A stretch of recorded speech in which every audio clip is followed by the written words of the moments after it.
Hey everybody, welcome to this week's episode of Following Lucha. This is a podcast where we watch Lucha Underground. Whoa! And then we discuss this week's wrestling. Steven, And then the week of wrestling. Steven, you're doing But such... today's, it's actually a lie, guys. We're not actually talking about Lucha Underground today. I was gonna say, Steven, you're doing such a good job on this week where you're Yeah. the host for the podcast, but What do then you mean? but you didn't even introduce us. You didn't even say our hey. names. This was my Oh, main problem with you 2 weeks ago, and you just did it again. What do you mean? You What do didn't mean? learn. Are you saying I'm intentionally ruining the intro of the podcast? I would hope you're not, you know? We Oh, need Following good. Lucha to be a massive success so we can both quit our jobs in like a month, you know? Oh, you're true. We need to become wrestling journalists who interviews like Become? our truth. Yeah. Become? We are wrestling journalists. We are, you're right.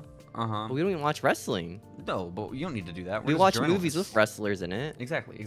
Steven, this is Following What up? Lucha. We are the lore keepers of Lucha Underground, but you're right. We're not watching Lucha Underground this week, okay? We said we're tired of it. We're done. No more Lucha Underground ever. We hate this show. The show sucks, dude. We hate it. Chavo's not there anymore. Something like that. I don't know. I have no They clue. fired Chavo, bro. How can I watch it now? Exactly. We have no Well. incentive. So instead, this week, we are going to be watching the 2016 cinematic masterpiece that is WWE Studios Countdown. Steven, yeah, so this week we're What's just taking off from watching an episode of Lucha Underground because Yeah. we've done it for like 4 or 5 weeks in a row now, and we're like, okay, let's change it up. So you asked if we could watch the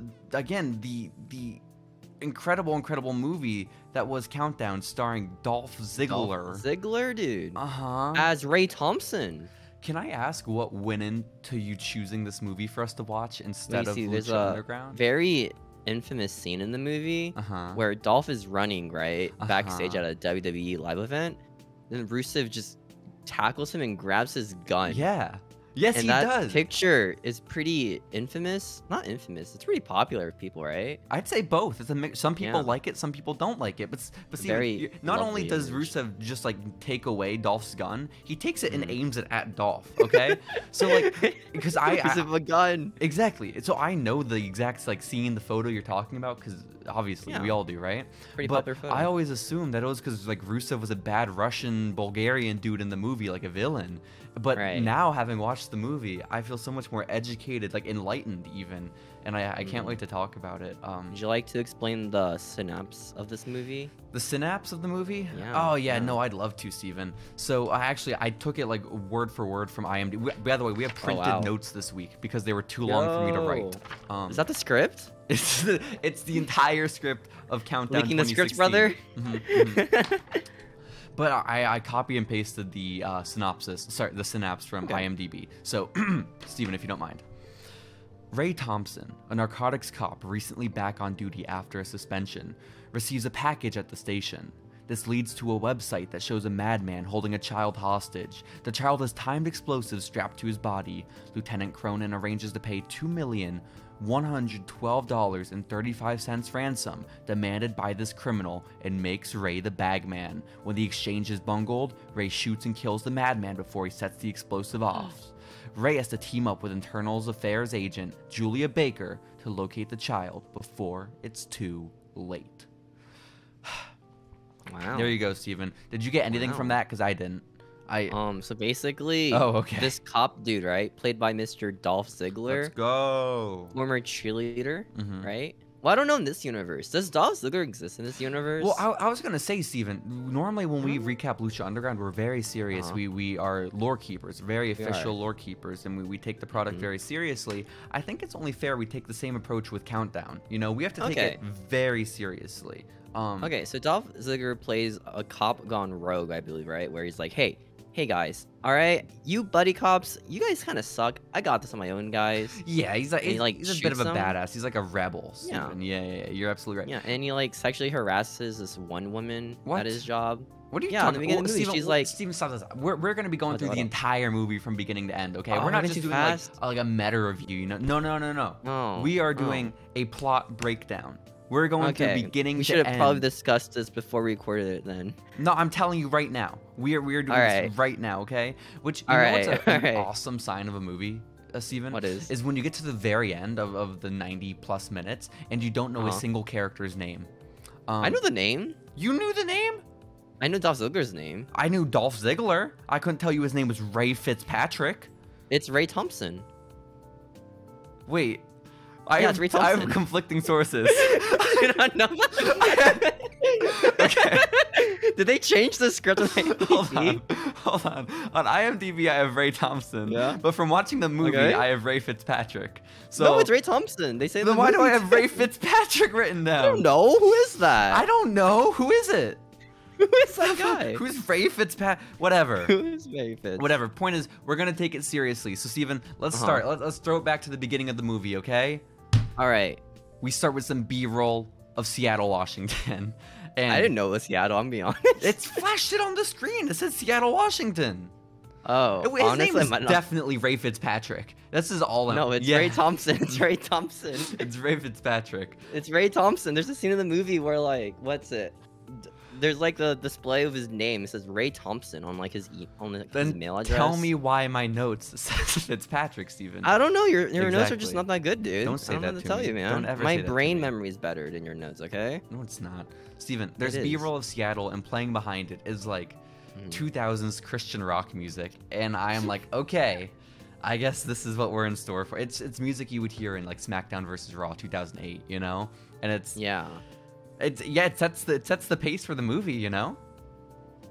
It's a pretty generic, like you know, like the intros for like CSI Miami. It's not like that. It is It's just kind of generic. Well, like, it's B-roll stock shots of the footage. city. I don't think they actually filmed it themselves, you know? I'd be No? very What? surprised if they did. Yeah. But we go from this B-roll, Steven, to it's like Yeah. a drone shot of like an angry man who's like on the telephone screaming, and he's like walking into his office. This man, we learn, is Russian. He is the owner of a boat shop, okay? And it's very, very heavily implied that this boat shop is more than just a boat shop. That there's maybe some not great, not legal stuff going on in this man's boat shop. Okay. Okay. And then Dolph Ziggler and a bald man show up at the boat shop. I thought this guy looked like Sam Roberts. I don't know why. The bald guy? I was like, wait, is that Sam Roberts? I thought he looked like Nick Gage. What the hell? Like You think? Everyone that's bald Just and has a bald beard. white men? Yeah, looks like John bald white Moxley men with, too. like, They all look stubbles? the same. Yeah. But Yeah. there's little Sam Roberts, Nick Gage. He shows Mm-hmm. up next to Dolph Ziggler, and it's at first I couldn't get over it, Steven. It was like when Dolph started talking, I was like, no, you're not a good actor, are you? Aww. And I was like, Dolph's well, Dolph's a good talker, like on like screen, right? I Yeah. assume like Dolph's he's very great. charismatic. uh-huh. I just think he like his acting is just him like playing himself most of the time. Maybe. Well, I don't. What do you mean most of the time? Because apparently it's fucking. All the According to time. IMDb, he's got 52 film credits to his name. And what? Because I wanted to come on this podcast and be like, we watched the film debut of Dolph Ziggler, but I don't think that's it's true. probably like they might have like listed pay-per-views and shows as like his Maybe. credits. Maybe, but either way, I'm sure it is the first film that he starred in. But like, there was a mental block for me at first. I was like, that's Dolph Ziggler, and of course It there took you is, out of right? character? But no, well, it did for a little bit, right? But then like by the end of the scene, I was like, okay, I'm in. I'm immersing myself. I can buy Dolph Ziggler as someone else. So I went with it. Okay, I let it happen. But basically, the bald dude and Dolph show up, and they're like, hey, let us talk with the boss. And the boss is the angry man from the phone, right? And they're like, they don't want to let him talk to the boss because they think they're cops. And rightfully so, right? It's Dolph Ziggler. He's a very handsome boy, you know? And the bald man he's a cop, you know? That guy looks like a cop. Exactly, Steven, by all Pretty indications. people can't be cops. No, of course not. Of course not. But basically, the angry Russian man comes out and he sees them, and what does he say to them, Steven? He basically just says it to their face, like, "Hey, I think you're cops." And Dolph's like, "What the hell? You think we're cops? You think we're cops? No. We want to buy guns." And then he's like, "No, I think he's a cop." And he points at the bald guy. And Dolph's like, "Okay, you think he's a cop?" He gets a gun out and he shoots the bald guy in the chest. No, I think he gets the owner's gun, doesn't he? It doesn't fucking matter. And why does it matter whose gun it was? It does Either matter way, whose gun it is, dude. he takes a gun and he shoots the bald dude in the chest, okay? Dude, that was badass. I know. bro. I was like, oh shit, I guess Dolph Yo. is simply not a cop. Dolph's a heel, dude. Oh my god, no. He's a heel. What if it's like Robin Hood? What if he's stealing from the rich to give to the poor? He's stealing from the rich by shooting them. Well, yeah, that happens, you know? It happens for Dolph. sometimes. Yeah. But basically after that, the Russians like, okay, nope, I believe you. You just killed a man in front of me, and so he takes. You just murdered a dude, bro. You're cool. you're pretty cool. You're pretty sweet. And he takes him I like to how the the back dude's of like, his shop. why didn't you shoot him in the head? And Dolph's like, Well, yeah, Dolph's like, it's a little bit cleaner, you know, which true, kind of true. I mean, he's kind of just bleeding out, right? You would assume so. Also, I mean, you probably don't have to bleed out when you're shot in the heart. I think the Where heart does his just stops body functioning. Was he just sitting there, like? I don't know. We're getting caught up on such small details, Steven. We will be here until 3 in the morning. You're right. But they go to the back of the shop, and the dude's like, okay, here are all the guns. And Dolph's like, holy shit. And the two of them just geek out over guns, right? And they just start naming them all. And it made me think, who on the script writing team, like, has this deep knowledge of like, firearms, you know? Like, who do you hire for that? Who do you contract for that kind of thing? And then basically, the Russian dude's like, hey, I'll sell you these guns, right? I'll sell you all of them. The thing is, like, I want you to work for me. And he's like, and I promise you, I'm going to pay you. But all that I'm saying, by the way, is being done with a very thick Russian accent. But I assure you, I can pay you more than whoever you're currently working for. And Dolph's like, you know what? I bet you're right, but I like my job. I'm going to stick with it. And he's like, well, why? And Dolph's like, well, so I can see the reaction on people's faces when they get caught with their pants down like you. And then Steven, it's a cop bus. The cops are there. The police. And the dude gets arrested. The police show up. They take the Russian into custody. They just found a man selling so many firearms. Dang. And then the bald dude comes out and he's like, shit, dude, why'd you shoot me? And he shows off his bulletproof vest. Decks him in the face. Oh, yeah, then he punches Dolph in the face. Insane. Yeah. He's pissed. I would be too, honestly, dude. Dolph's kind of an asshole here, you know? Yeah, I mean, a little bit, but Dolph's just doing his job, and it worked. They caught the dude. It did work. The other dude, the bald dude shouldn't have looked like so much of a cop, honestly. Yeah, man. Kind of his fault. Shave your beard, bro. A little bit. At least get a tattoo. That's the first scene of Countdown. Yo. How are we doing mentally? This scene does not like set the mood at all for the movie. No, it feels so It doesn't at all. It really doesn't. It feels like it was one of those like 5 p.m. shows on like some generic network of like a cop show, like CSI blah blah blah, you know? Yeah. It feels like one of those. It didn't feel like a feature film. You're absolutely right. And yeah, and again, I think by the end of the first scene, that's when I'm fully in, like, okay, I'm watching a Dolph Ziggler movie. But at the same time, I'm realizing because I'm watching a Dolph Ziggler movie. Not a John Cena movie, a Dolph Ziggler movie. A Dolph Ziggler movie. And Steven, when you recommended the movie, I was assuming it was going to be like a really shitty film, like Vroom level, like bad acting, bad production, all that kind of stuff. But I learned really quickly, like, it's not bad because like it's horrible, it's atrocious, it's obvious. It's more just kind of like bland, which is like the worst kind of bad. I think it's because like they want to get the wrestlers the in the product, right? Yeah. Like, hey guys, our wrestler Dolph Ziggler, formerly known as Nikki, was he Nikki? Sure. Yeah. He was in the Spirit Squad, and now he's in a movie where he's a cop. Hell yeah. But like, we can't write a movie that's different because we got to be like safe about it. I guess so. Because this did numbers in the box office because they stayed so safe. Was it in the box office? Yeah. It took over the theater world. But Steven, we go from that scene. The guys just got busted, and we cut to police headquarters. And Dolph Ziggler, he's called into an office by Glenn Jacobs. By the big red monster. By the big red machine, Kane. It was awesome. Yeah. Apparently, Kane is like Dolph Ziggler's boss at the police station. He's the big man. The big blue machine. I fucking guess, but basically he's reprimanding Dolph and being like, hey, dude, why'd you fucking shoot your partner? This is like the 5th partner we've given you in a month. No, it's the 6th one. Oh, sorry, the 6th partner we've given you in a month. And Dolph's he's like, good at his job. Dude, I just fucking got this guy off the streets. You should be thanking me. And by the way, you know what I said earlier where I was like, I was able to look past things with Dolph. I was able to buy into him as an actor. Kane? Not a fucking bit. No, we got to the end of the movie. I was still like, that is Kane. Why is he here? That literally is Kane. It was not okay. It was not acceptable. Well, the thing about Kane's character is like he's not even good at his job. Like the dude's like, Dolph, I should fire you, but like you're pretty chill, dude. I'm not gonna fire you, he's not too authoritative. But maybe he is good at his job because he realizes that Dolph is super valuable to the Force, and doesn't want to fire him because apparently it's a big deal when you shoot your partner.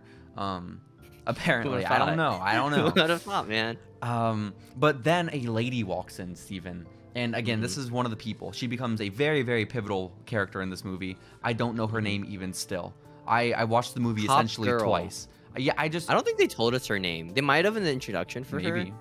Maybe. I'm sure they know her did. name. But basically, in my notes, I just have her written down as Lady. So that is how I'm going to choose to refer to her. Is that what we're calling her? Yeah, that's what I'm calling her. So the lady shows up. She says she's from the OPA. I don't know what that is. The OPA. But basically... The Police Academy. Oh. Yeah. Uh-huh. I don't know what the O stands for. Ohio, I'm pretty sure. Oh, probably Ohio. Yeah, probably Ohio. And she's here to strip Dolph of his badge and his gun. And to put him on paid suspension. So, I mean, that's pretty good, you know. I'd be cool with paid suspension. Yeah, but like, then Kane's like, yo, and then you're gonna get fired, bro. Well, yeah, then he's like, the reason you're on paid suspension is because you're about to lose your job. Like, we have to review everything first, and you're probably getting fired. But by the way, can we talk about how much sexual tension there was between the lady and Dolph Ziggler? Well, the thing is, like, Dolph was like, hey, you're pretty cute. And the girl's like, yo. Because that's Dolph's real life person. That's Nick Nemeth seeping in, okay? Wait, what? Yeah, Dolph is just a fucking flirty guy, you know? Oh. I could easily be seduced by Dolph Ziggler. But that's even weirder because in the next scene, then. Yeah? Yeah. Yeah. Let's talk about the next scene. I mean, we can. I thought it was really funny that Kane had to fucking sit there and be cucked as the two of them just like eye fucked each other, you know? But poor Kane, man. Poor yeah, Kane. the next scene is I mean, I have it written down as Dolph's sad boy montage, which I feel like is pretty apropos. It's weird because we learn a lot about the character, right? He has a wife, which makes the last scene even weirder because he's like flirting with like another officer. Well, because it cuts to him like he's packing up all his shit, Steven. And he's like, he's looking at photos of his family, which is like his wife and his son. And this is another thing where like the immersion started. Don't spoil stuff. This is where you learned that. We learn it soon. Not yet. Okay, fine. Not yet, Steven. Bear with me. All right. I don't buy Dolph Ziggler as a family man. I simply don't. No. Even I. Do you think that guy settled down? Hmm. You don't think this guy settled down, Ray Thompson? No, I don't think he does. I don't think Ray Fitzpatrick does settle down at any point in his life, Steven, okay? But we see that Dolph apparently is a family man, and he Steven, this is when like you start hearing it being faded up into the audio, into the movie. Just a very, very loud, sad song starts playing, okay? A loud, sad song that does not fit anywhere in this movie. Like, maybe like at the very end. Maybe this is a song you play at the very end of a very emotional, maybe like romance. But we're in the first 5 minutes of an action movie, like an action buddy cop movie, and it's the saddest fucking song I ever heard in my life, and it's so jarring. He's just being really sad. He's getting let go of the police academy. That kind of sucks, man. He does. But before he does let go of the police academy, he has to drop off a package to forensics because he got like a mysterious package in the mail. He's like, hey, here's this package. Here's another one of these. Apparently, he's been getting them for a while. And the forensics lady, he's been getting packages. Yeah. And the forensics lady's like, thank you so much. And then Dolph, just with a really profound line that I think maybe speaks for the entire film, he says, yeah, it's probably just one more nothing on top of my giant pile of nothings. So Dolph is glad he doesn't open these packages. Yeah, it's cool. It's very cool of him. But I feel like we're really rushing past the nothing on top of my pile of nothings, Steven, because that line deserves more appreciation. Could you speak on that a little bit? Yeah. I assume like it just means like, hey, I'm keeping these packages, but like I don't really care about Yeah, I guess. I took it to be more like metaphysical, like speaking more increase his existence, you know? Oh, maybe. But I guess also maybe he's a really deep character. I'm just like not analyzing it enough. Yeah, you're just fucking stupid, I think. Probably. Sorry, Ray You don't even know Thompson's his a very name. deep No, character. that's not his last name. No, it's Ray Thompson. That's his name. But then, Steven, you're absolutely right. We cut to who I assume is his wife. On a phone in a house, and she's talking to someone, presumably a guy, and she's like, yeah, I'll see you later tonight. And she's like all happy, she's all giddy, and she goes upstairs and she enters into this room, and Dolph is there sitting on the bed, and it's very clearly a children's bedroom. And I'm like, oh my gosh, is Dolph Ziggler reading to his child? Because like you hear him like obviously reading a book, and then we pan over to Dolph, and no, he's just by himself. And then the wife sits sad down. boy. He's being such a sad boy, and the wife sits down next to him, and she's like, "Oh, Dolph, get over it, okay? Get over it." Dolph. Yeah. Our son's dead. Shut up. Yeah, the son is dead. Their child has passed away. He's looking at like a photo of the kid, and she's like, you gotta stop coming here, man. You can't keep doing this. It's been 3 years. And so, yeah, apparently he's not a family man. Apparently the kid is so dead, Steven. So dead. So and then the wife dead. disappears from the movie. Oh yeah, she's never coming. Yeah, she never appears ever again. No. She had a 1 appearance fee, you know. But we go to Dolph Ziggler waking up the next morning, and he's summoned back to the police headquarters. Steven, oh my goodness, why is this? That's because the thing he dropped off at forensics, that package, the nothing that he has on top of his pile of nothings, it wasn't nothing. When they opened it up, they actually found that there was like a photo of a young Russian boy with like duct tape on his mouth. Oh no! I know, it's crazy, and it had an IP address, and then all the police hackers, they get on their keyboards, and then hacker people, yeah. And they're like, Dolph, do you have any ideas of what the password might be so we can hack into the system? And he's like, yes, Mikey. And it fucking works. Mikey is the password, which is very cool. Yo. And it cuts to a live stream of that little boy with big blue eyes and curly hair, with duct tape on his mouth, with a bomb strapped to his chest. And there's a distorted Russian voice, and it's saying, "Yo guys, I want $2,112.35, and there better be fucking no cops when I get my money. Otherwise, this kid's getting blown Except for up." the one cop. Except for the one cop. But yeah, of course. Yeah. But he's like, I want fucking Dolph Ziggler to give me my package, okay? And you're giving it to me where I want it, okay? And I guess good on the police. They're like, yup, absolutely, terrorist. We will do exactly that. And so we go from that scene, Steven, to a bunch of B-roll of them setting up production for a WWE event. You know, it was really cool. Yeah, it was really cool. I like the part where Santino was in it. What did Santino and there was do? Roman. I think he was just standing there. Just, cool. Doing, like generic like stretches, you know. And then there was Dean Ambrose doing push-ups. Oh, that's awesome. That's awesome. Yeah. Yeah. So my understanding is this movie came out in 2016, but based on the B-roll, the Shield was still going strong. This had to have been like 2014, 2013, right?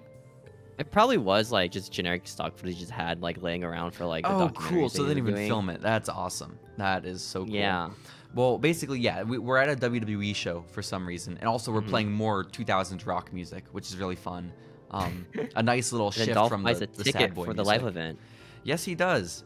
Which, by the way, is the one. Really weird. It was fucking weird because the little shot was unnecessary of Dolph walking up to the box office and getting the tickets. Well, the thing is, like, they had like. Hold on. With the box office specifically, Steven, I have a gripe here. Okay, it's one of my few gripes with like the actual filmmaking, and it is that again the scene is so inconsequential. Whether or not Dolph goes to the box office and gets the tickets, it could be chopped or left in, but they left it in, and there's a clear jump cut where in one shot there's a bunch of girls and they all start laughing behind Dolph. Yeah. And they cut to a wide shot. The girls have disappeared and the laughing stopped. Like I assume it's because like they teleported. They were just filming. No, like were they filming it with like at a live event? Was that why? I mean, I assume so, but even still, that's no excuse. Why would they do that? You know, like it's not like they were like in the background. Like I noticed it in like the far right corner of the screen. They were right there, right behind Dolph, and they vanished. They poofed. They did. Which I was just think they frustrated were by. all excited to watch the WWE live event. You know? I think they were. In Seattle. They were running to their seats. I understand it. Yeah. But what even ends up happening here? They give Dolph the duffel bag. They're like, "Hey, Dolph, go give the man his money." Theme. I mean, I guess so. Yeah. The New Day out into the arena. Well, yeah, but the reason I don't think we've talked about it. The reason they're there at the WWE event is because this is where the man has demanded that the $2 million be dropped off, right? It's really cool for this guy to like have his like money trade off at a really public event for like a lot of people. Well, it makes sense, you know. I guess. Like, because he doesn't want to get caught. It'll be easier to escape, theoretically, hypothetically. It'll be harder for the police to have a presence in the actual venue, you know? Okay, so good for this guy. Yeah, I think the Russian dude is a different Russian dude, by the way, from the You one think he watches wrestling? Or he just, like, happens to go to a wrestling event? He looks like a guy that would watch wrestling, I'll be honest. But basically, Dolph Ziggler has, I think, a massive Rusev fan. Dolph Ziggler has a duffel bag, and he makes his way to his seat. And there's someone there. oh my God. And he's like, What could hey, it hey be? man, I think you're in my seat. And the dude's like, whatever. And he starts like sulking away. And Dolph's Aw. like, yo, wait, you left your phone. Because there's a cell phone in the seat. And he's like, Huh. it's not mine. Which, why? Whoa. Why would you sit down if you were looking to steal someone's seat at a wrestling show? Why would you sit on top of someone's cell phone? You know someone's there. You know? You just didn't see it. He did see it because he knew immediately. He responded to Dolph, it's not mine. You know, he didn't even look. He knew. What fucking sociopath does that? You just wanted to watch a free wrestling show, man. I don't know. Whatever. It made no sense. It made zero You know what sense. else made no sense in this movie? What? When the Ascension came out and got the biggest crowd reaction they ever had in their careers. Go. That's insane. Not only that. Like, that's when you know it's fictional. Absolutely. Because the Ascension got cheers and boos. Like, what? I know. This is insane. Who's reacting to the Ascension? Not only is it the biggest pop they've ever gotten, it's also the longest entrance they've ever had either, too. Oh my God. I was thinking It is about that fucking too. full Undertaker style, okay? Yeah, Just the whole fucking segment. 7 minutes for the Ascension to make their way to the ring, as Dolph drops the money off to the Russian man. And the Russian man, by the way, you know, the one who said like, "Hey, no cops at all except for you, Dolph." The Russian man it's his telephone, believe it or not, and he's texting Dolph, and he's like, "Yo, fucking, I see your partner. He's right there." And Dolph's like, "Shit. No, you're right." Which is like, you're right, homie. You're right, man. But like, You're right, homie. if part of the deal was no cops or I blow up the kid, why didn't he just blow up the kid right there? You know? I think like the guy just wanted his money. I assume, right? He doesn't want to blow up. He doesn't want to blow up a kid yet. I Man. guess. It's kind of mean. I get. Maybe he's just bluffing too. We don't know. Probably. And so yeah, basically they're like, "Hey, get the cop out of here." The cop leaves, and they're like, "Now Dolph, go bring my fucking duffel bag of $2 million to the front row of the show, to the front row of the venue." You know, I past gotta get all my the merch, security. bro. And so this is exactly what Dolph does, and Dolph drops off the bag. Which, by the way, the Ascension finishes making their entrance, and the Lucha Dragons come out. Let's go. And they fucking What an teleport to event. the ring. They're at the top of the ramp, and they're in the ring. It's the same fucking... What do you think the match was? Was it a triple threat tag match or like? I think so. I think it was a 6-way tag, like with 2v2v2, Ascension, New Day. 2v3? You mean? It's a New Day, right? All of them. That feels like an unfair advantage if that's the case, Steven, you know? I mean, that happened at Elimination Chamber. Oh, I would hope not. Oh, you're right. It did happen at Elimination Chamber. That was kind of fucked. Where they won. That's awesome. That's kind of cool. What's a fucking massive... Why didn't the Nexus do that, you know? Why didn't they get fucking 12 dudes into the pod? For the tag match. It's like all 7 of them versus like Tyson Kidd and was it Davey Boy Smith. You're right. The Was he tag the champ at the division time? was so fucked back then. It would have been. It absolutely would have been. For them. And so, yeah, basically Dolph drops off the bag. The Russian dude gets it. And this is where we usher into, I guess, the next part of the movie where the bag has a tracker on it.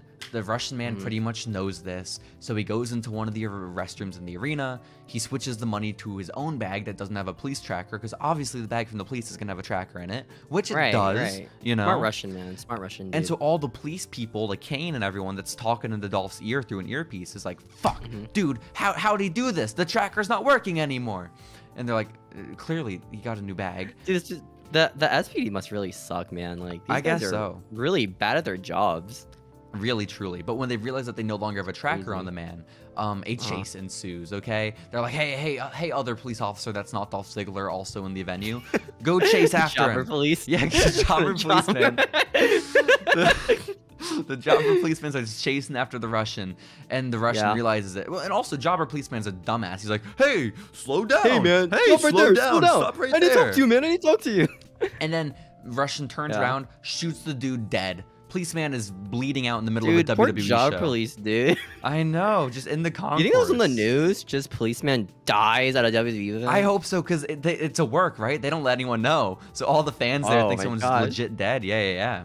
Oh my God, that's right. Could you get away with murder at a WWE event, right? Like, hey, man, it's part of the show, guys. I mean, Part of the show. I would hope so. Right? So Dolph is like, oh shit. And he ends up raiding the body of his dead comrade. He takes the gun off the policeman that was just shot. Yeah. And he starts chasing after the Russian instead. And the Russian starts running away even faster. On his way, I don't know where he's going, by the way. I guess he's trying to escape the arena. He ends up shooting a security guard, like who's not even police, just a security man at the show, you know? He's just doing his job. Fucking yeah, like he's a dad probably, you know? Been working security for 20 years. And I was just shot in the tummy. Sucks. And Dolph continues chasing. He's like, oh my gosh, no, he's shooting people. And this, Steven. This is where the intimacy kicks in. The scene comes up. Oh my gosh. It's Rusev. He's standing there backstage. He's using those, my man. rubber band workout tools. Lana's watching him, you know, gawking at him, as I would too. And I would too. This is like Shoeless era, right? Oh my god, those feet were on full display, and I couldn't be happier for it. And Dolph Ziggler runs by, gets fucking shoulder tackled into the wall by Rusev. Insane, dude. Out of nowhere. Dent in the arena wall now after Ziggler's been shoulder tackled. And because he sees that this lunatic is running through an arena with a gun. So he grabs the gun from Dolph and he's like, badass. I know he is. Dolph's seemed like, no, I'm a cop. And Rusev says, show me your badge. Which in this moment, I realize Rusev is an actual hero. He's a good Samaritan. He sees just trying to stop like this guy with a gun running through an event, right? A gun-wielding lunatic at a WWE show. Rusev's just trying to subdue him, and he does. Oh, and because the previews portrayed it like Rusev was a villainous Russian. Was a Russian. Fuck. And this universe is Rusev a kayfabe Russian too, or no? No, he's Bulgarian. He's Bulgarian. He's Bulgarian in this universe? Yes, because he's obviously a good guy. Is Kane real in this universe? Because the Shield exists, right? Yeah. And the Shield beat up Kane, right? I assumed once. I think. Right? I'm sure they've also beat up Dolph Ziggler. I know Rusev and Dolph. Do they exist in this movie, or are they just I don't know. really familiar? I don't know. Really similar to each other. Hopefully there's a sequel to Countdown, and we can find out a little bit more, Steven. Here's praying. The universe. But I was fucking just blown away. Rusev is a good guy here, but who cares? Dolph just kicks him in the face and takes his gun back. Yeah, Dolph's like, yo, That's cool. I got a badge. Just super kicks him. It's insane. And then he starts chasing after the Russian again, but good and on then Rusev Lana's for there trying. like, yo, that's a real man right there, guys. Yeah, fucking Lana's being a dick. Foreshadowing the cuck angle. It really did, though. Oh my god, you're right. Maybe this is the basis of the cuck angle, you know? You think? This feels like the type of movie that Vince McMahon would watch in his spare time. I think he saw the movie and he fucking loved this scene. He was like, fuck it, we need this on television. And then, there we go. He's with a gun and just, well, I'm like, yo, that guy fucked my husband pretty nicely. I think that's what she said. And basically Dolph pursues Dolph pursues the Russian man up to the top of the arena. They're like in the rafters. Steven, where'd you go? You just disappeared. I was like, I look really blurry. I don't know the hell. So oh, well. they rush up to the rafters, it looks like, right? And it felt so weird because it felt, I don't know if you've watched Dark Side of the Ring, Steven, but in the Owen Hart episode, they go to the arena where Owen Hart passed away, and they go up to the rafters. Like the part where like he what's it called? Where like the down, hook ended up releasing. Yeah. But they for the documentary, they go up to the top and they're like they revisit where like everything went wrong. Yeah, I saw that. Yeah. And it was like the same situation. I was like, oh my goodness, this is just like Dark Side of the Ring. And Owen Hart, Dolph Ziggler, no. Oh my gosh. And so yeah, they chase the man there, and it's all like a bunch of little bridges that they're running on, and they corner the Russian. Somehow they corner the Russian man in the middle of all these bridges with a gun. Yeah, the Russian man though has a gun, and he aims at Dolph. He's shooting, he's missing, and then he runs out of bullets, and the Russian man's like, well, that was during the chase. That was during the chase. I thought he ran out right there. I swear he did. No. So he was shooting Dolph, right? While Dolph was like running towards him, and then once they got on top like the place, he starts to shoot. They have like a gun stare down, and they're both out of bullets. I think. Oh, they're both. I don't think out Dolph's out of bullets. I see. Dolph's not out of bullets. He just didn't shoot at all. Yeah, Dolph hasn't fucking shot once, you know. No. So. The closest that gun was being fired at was like when Rusev had it, you know? That's actually, yeah, absolutely, absolutely. And so but no, you're right. The Russian runs out of bullets, and he's like, shit. Well, you know what? I'll see you in hell, Dolph. And he gets out his phone. He's gonna call the phone and set off the bomb on the child. And then Dolph is like, no, don't do this. Just simply don't do this. Don't do it, man. Simply stop, okay? Well, the Russian guy was like, yo, Dolph. No, the Russian was like, yo, Dolph, we're both like each other, man. And Dolph's like, maybe. I don't know. Maybe yeah, but he's like, I want you to have blood on your hands too. And so he's gonna call the phone, gonna kill the kid.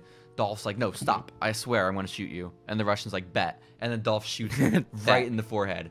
Russian is dead. Oh, that guy got wrecked, dude. Yeah, I thought the main villain of the movie was this man. But no, he's passed away. He's no longer alive. He's been shot in the forehead. Absolutely, Steven. And basically from there, Dolph ends up looking at the man, he raids so many corpses, Dolph Ziggler, and he takes the watch off of the... Professional looter. Exactly. He takes the watch off of the now deceased Russian man, and it has a timer going on it, and it says 6 hours and 42 minutes. And we assume this is until the child detonates.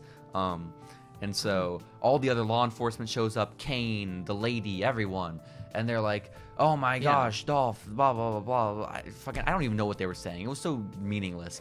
And Dolph's like, I'm out of here. Because he wants to go save the kid, right? He only has 6 hours, like 6.5 hours. Yeah. And the lady's like, where are you going? And then Dolph asks the question, am I reinstated? She says, no. He says, am I under arrest? She says, no. And then he says, then that's my fucking business. And then he leaves.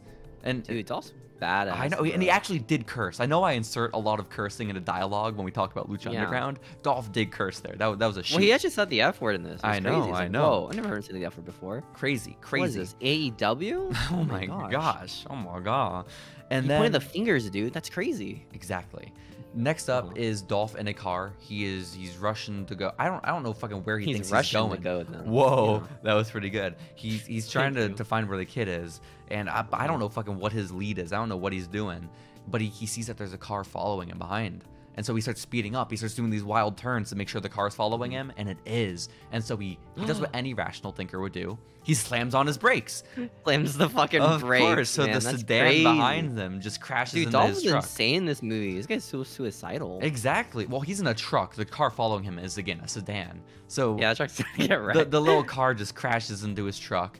And then we see it. It's Lady. It's the police lady. She's following him. And she's fucking furious. She gets out of the car. She's like, Dolph, why did you do that to me?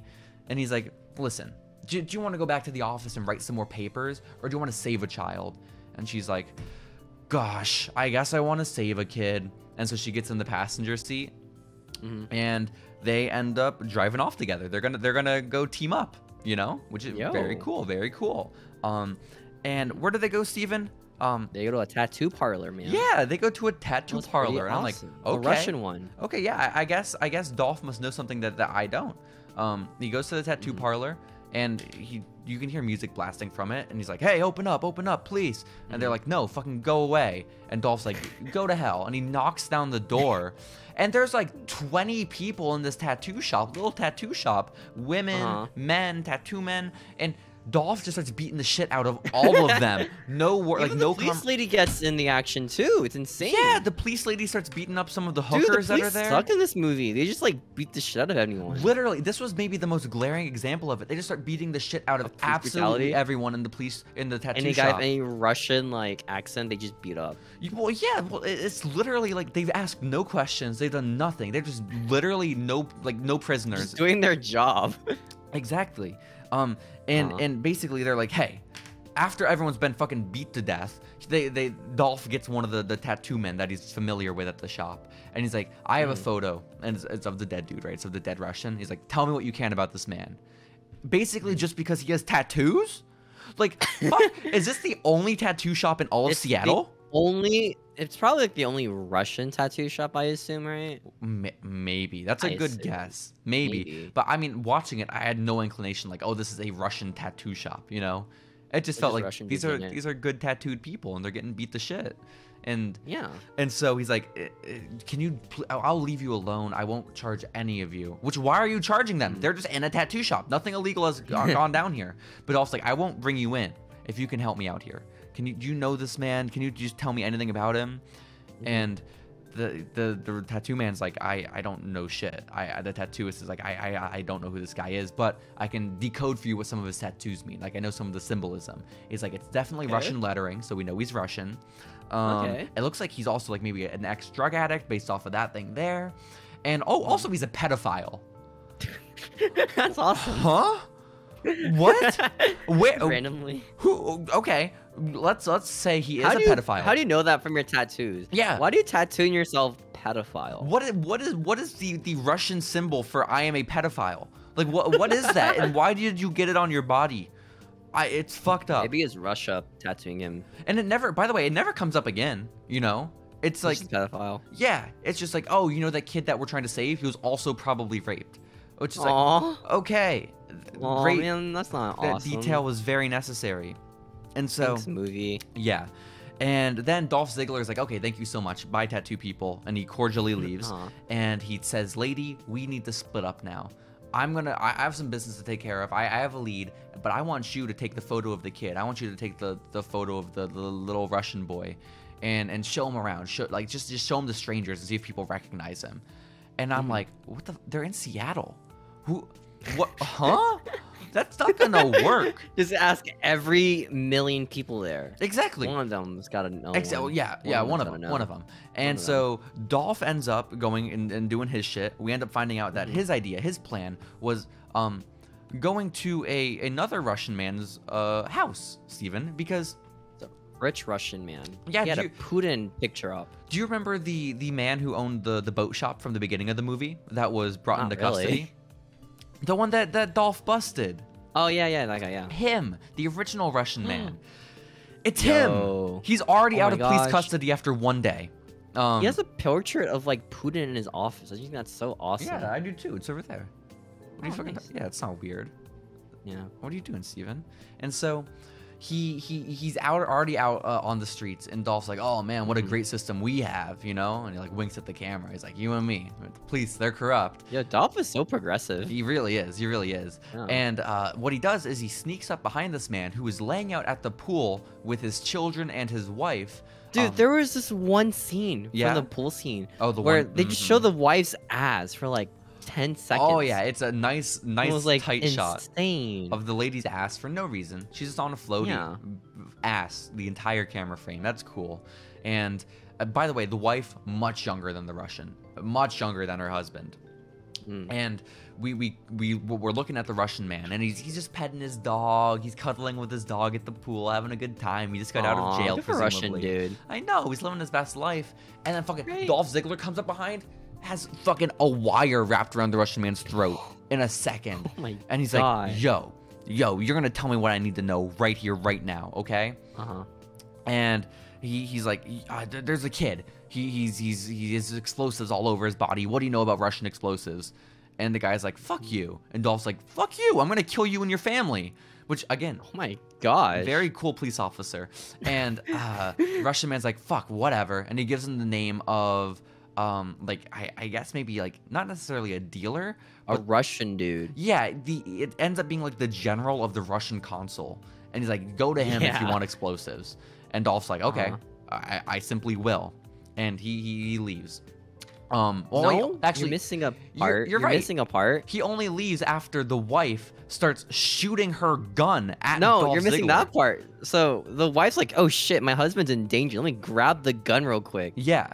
And she comes out with the gun, and the husband's like, "Yo, I'm chill, dude. Don't shoot us." Yeah. And then Dolph's like, "All right, I'm out." And then he runs away into the woods, I think. But she does shoot at him. No, she doesn't shoot. Yes, she does. No, she doesn't shoot. She does shoot because there are a bunch of fucking kids that all stop doing what they're doing and staring at them. Well, yeah, there's like fucking There were guy gunshots. with a gun. No, there wasn't. You dude. are This is like not. the Rey You Thompson cannot thing claim to again, be a dude. lore. I'm taking your lore keeping badge away from you. Nah, dude. You didn't even know his name. You don't know his You don't know name. who Rey Thompson is. You don't dude. know Ray Fitzpatrick, okay? You No, wouldn't know Rey Ray Thompson. Fitzpatrick if he fucking super kicked It's you in the Rey face, Thompson, okay? Dude. You wouldn't know him. Dude, I would love to be super kicked in the face by Rey Thompson. Well, simply point a gun at him, man. You got it. Imagine if he was like a police officer, like just like pulling people from a ticket.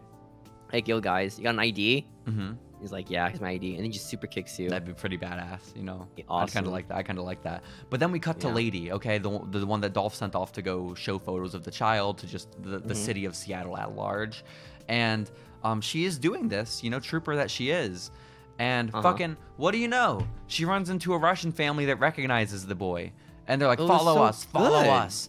and she. Good for her. I know, right? Good for her. She had talked to so like many the millions of people that people. day. Yeah, we just got the very end of it. She had spent out. The kid's been blown up for days now. The entire day. Just they're like, hey guys, you seen this child?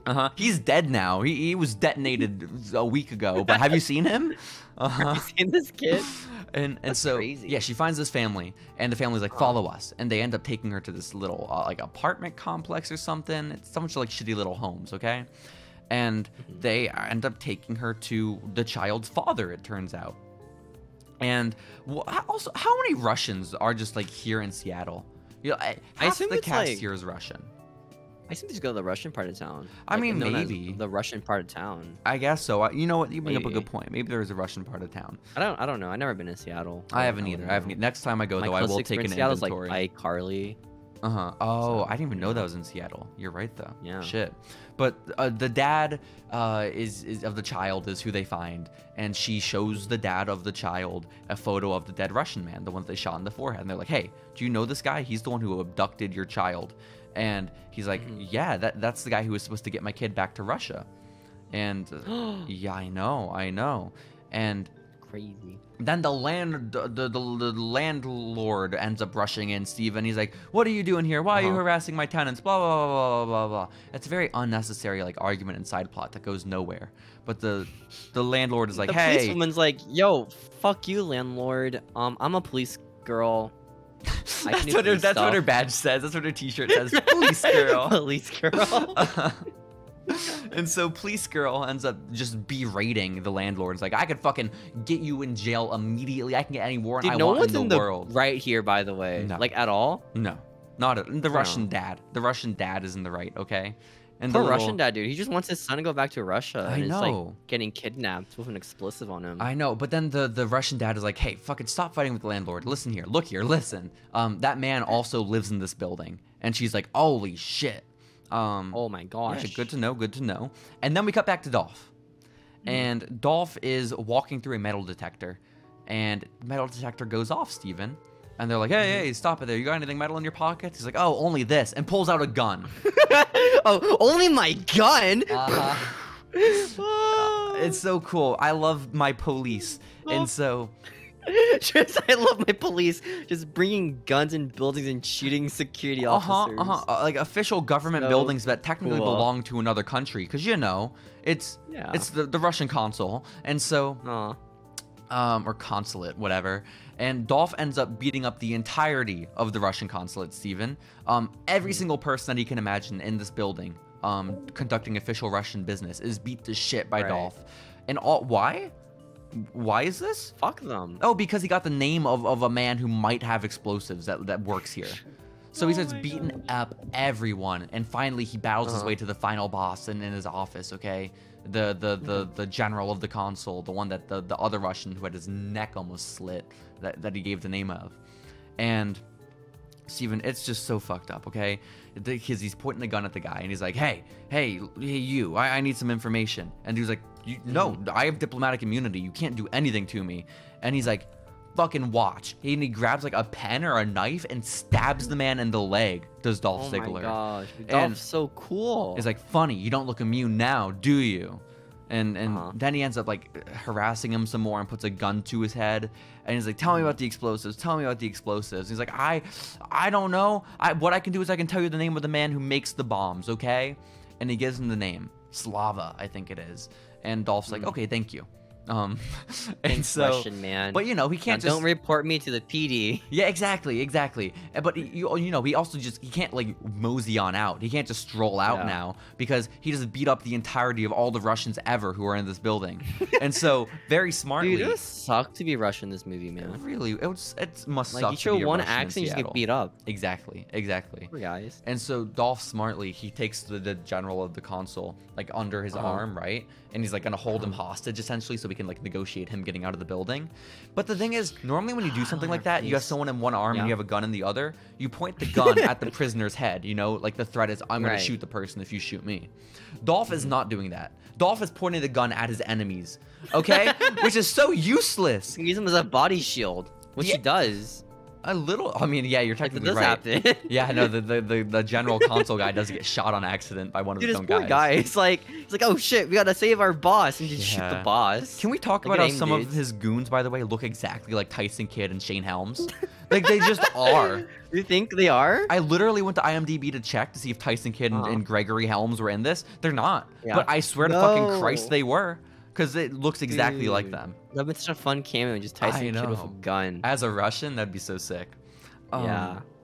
Oh, Steven, we gotta fucking get through this movie. Because we're maybe about like halfway at this point, okay? Yo. But basically he got what he wanted. He got the name of the Russian bomb maker, and so he ends up getting a call from the lady, the police girl. And the police girl says, "Hey, come on over here to this apartment complex. I have some interesting stuff. I found the man's apartment. I found the dead man's apartment." And Dolph is like, "Okay, yeah, let's go do that." And they start going through his shit. Because the landlord, I guess, is now on the police's side, and he walks them to the apartment and just like hey, have fun, take whatever you want. And I thought you were suspended, Dolph. I don't fucking know what he's doing, man. I don't know. And know. they end up finding the name of the man in his apartment. They end up finding some asylum documents, like he was seeking asylum and applying for citizenship. And also a bunch of newspaper clippings all about Dolph, like different achievements he has, and like one of the past tragedies from like when his son was killed. And they're like, oh my gosh, this is really valuable information. And they go outside. They're like, okay, but it's time to go to the bomb maker. And they're about to go, but Dolph's truck, it's been hijacked.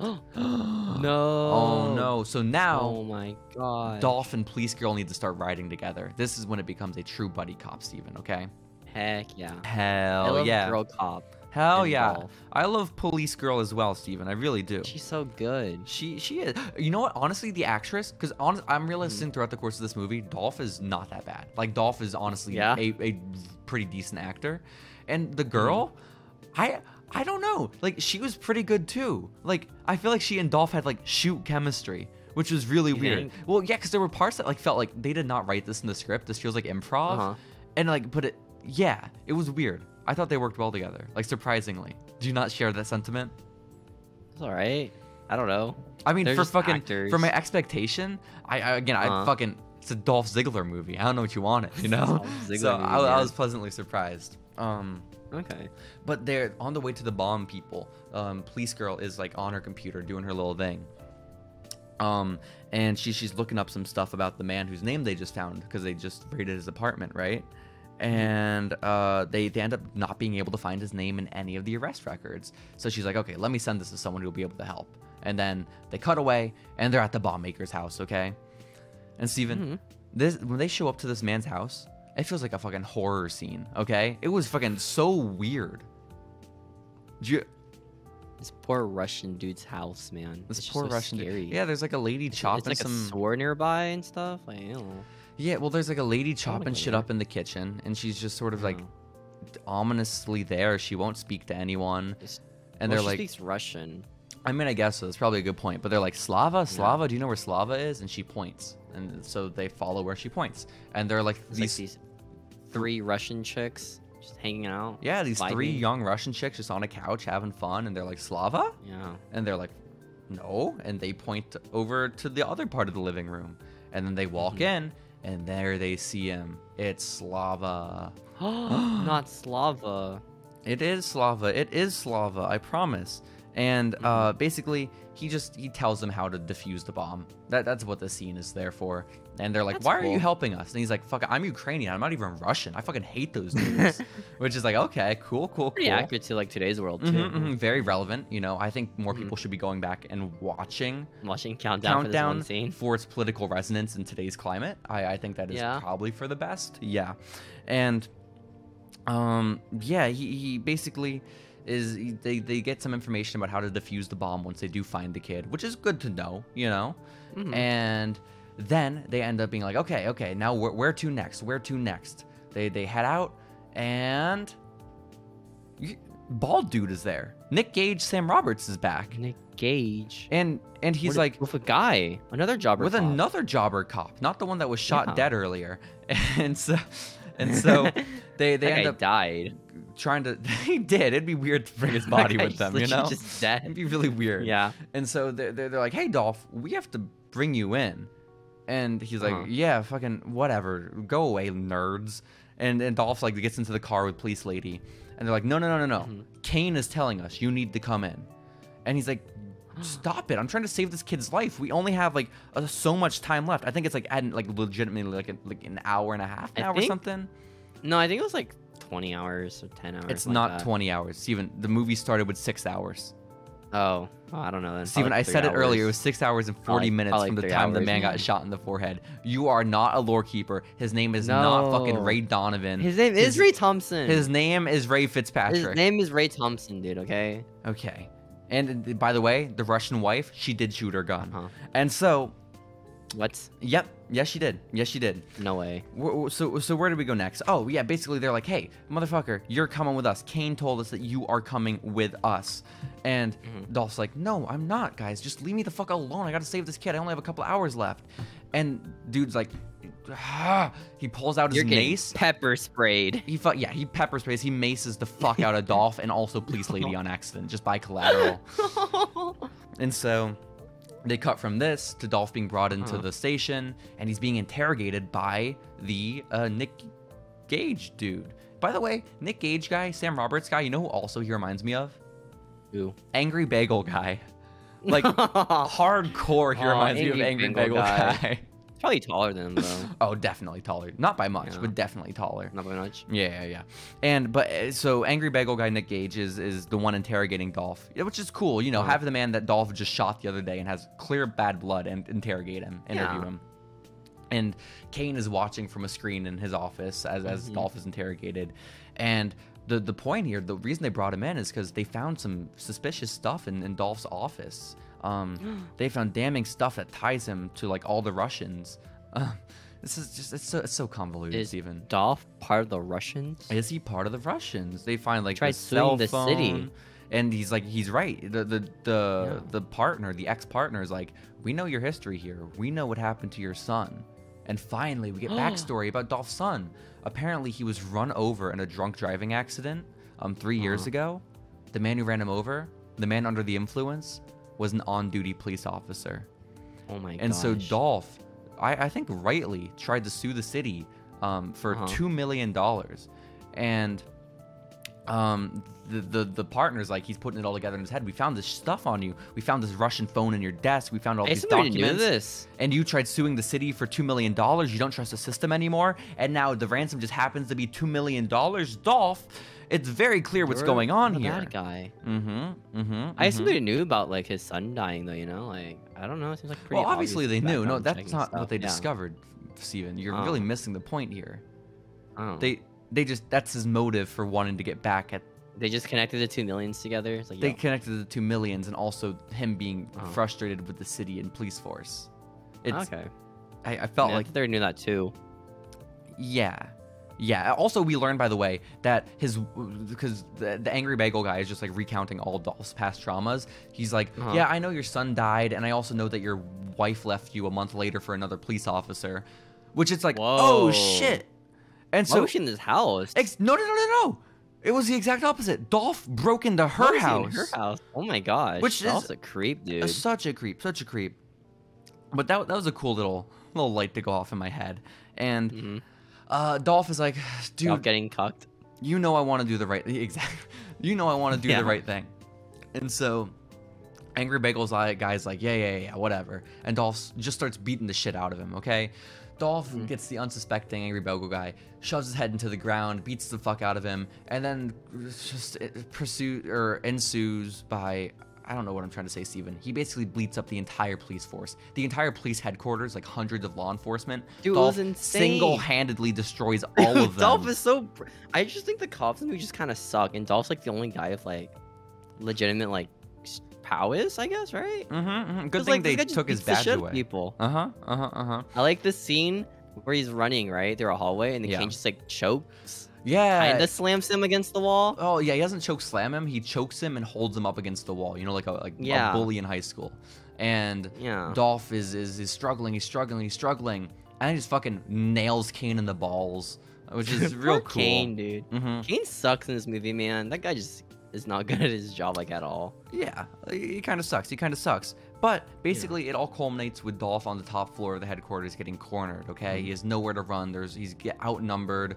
And then Kane shows back up after his balls recover, and he has a gun, and he points it at Dolph. He has a shotgun, bro. And he starts fucking unloading on Dolph.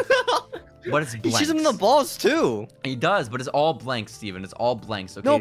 No, just he gets shot in the balls with a shotgun. It's tough, but Dolph is... Like, he's not having children. Well, he already had his kid, like, you Dolph's know? getting wrecked. He has the one kid. He has the one kid. Had the past past tense. You're right. He's good. But Dolph is like, fuck, this is really annoying. I was just shot in the balls. What am I gonna do? And he looks to his left. The poor, like... Was it like the poor window cleaner guy was so scared? Well, that's exactly it.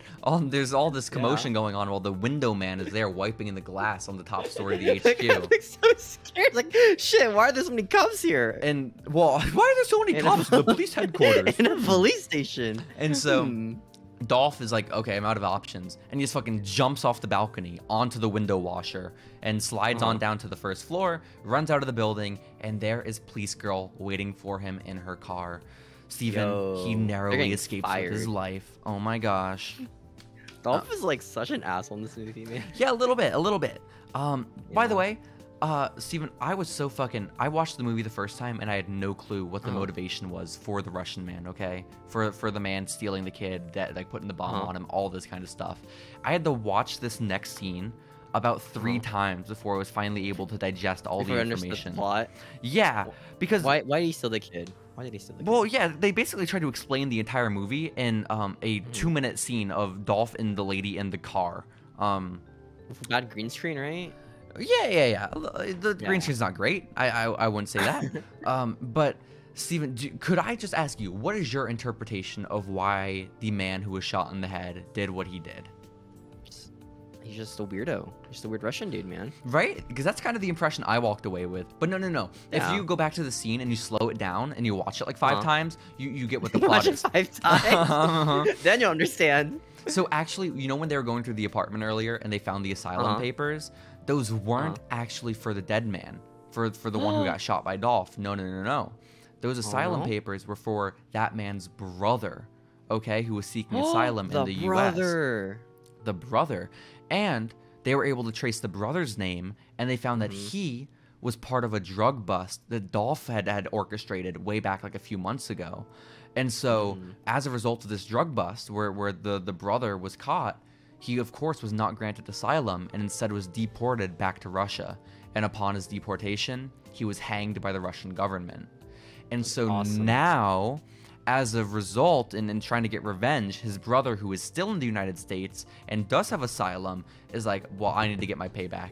And so he's like, I'm going to... crazy, thing to drop just randomly in the movie. Yeah, it feels like the kind of plot you would build to with a bunch of other elements that sort of culminates at the end. But no, this is a conversation that happens in a car ride over the course of a minute. How did she find out?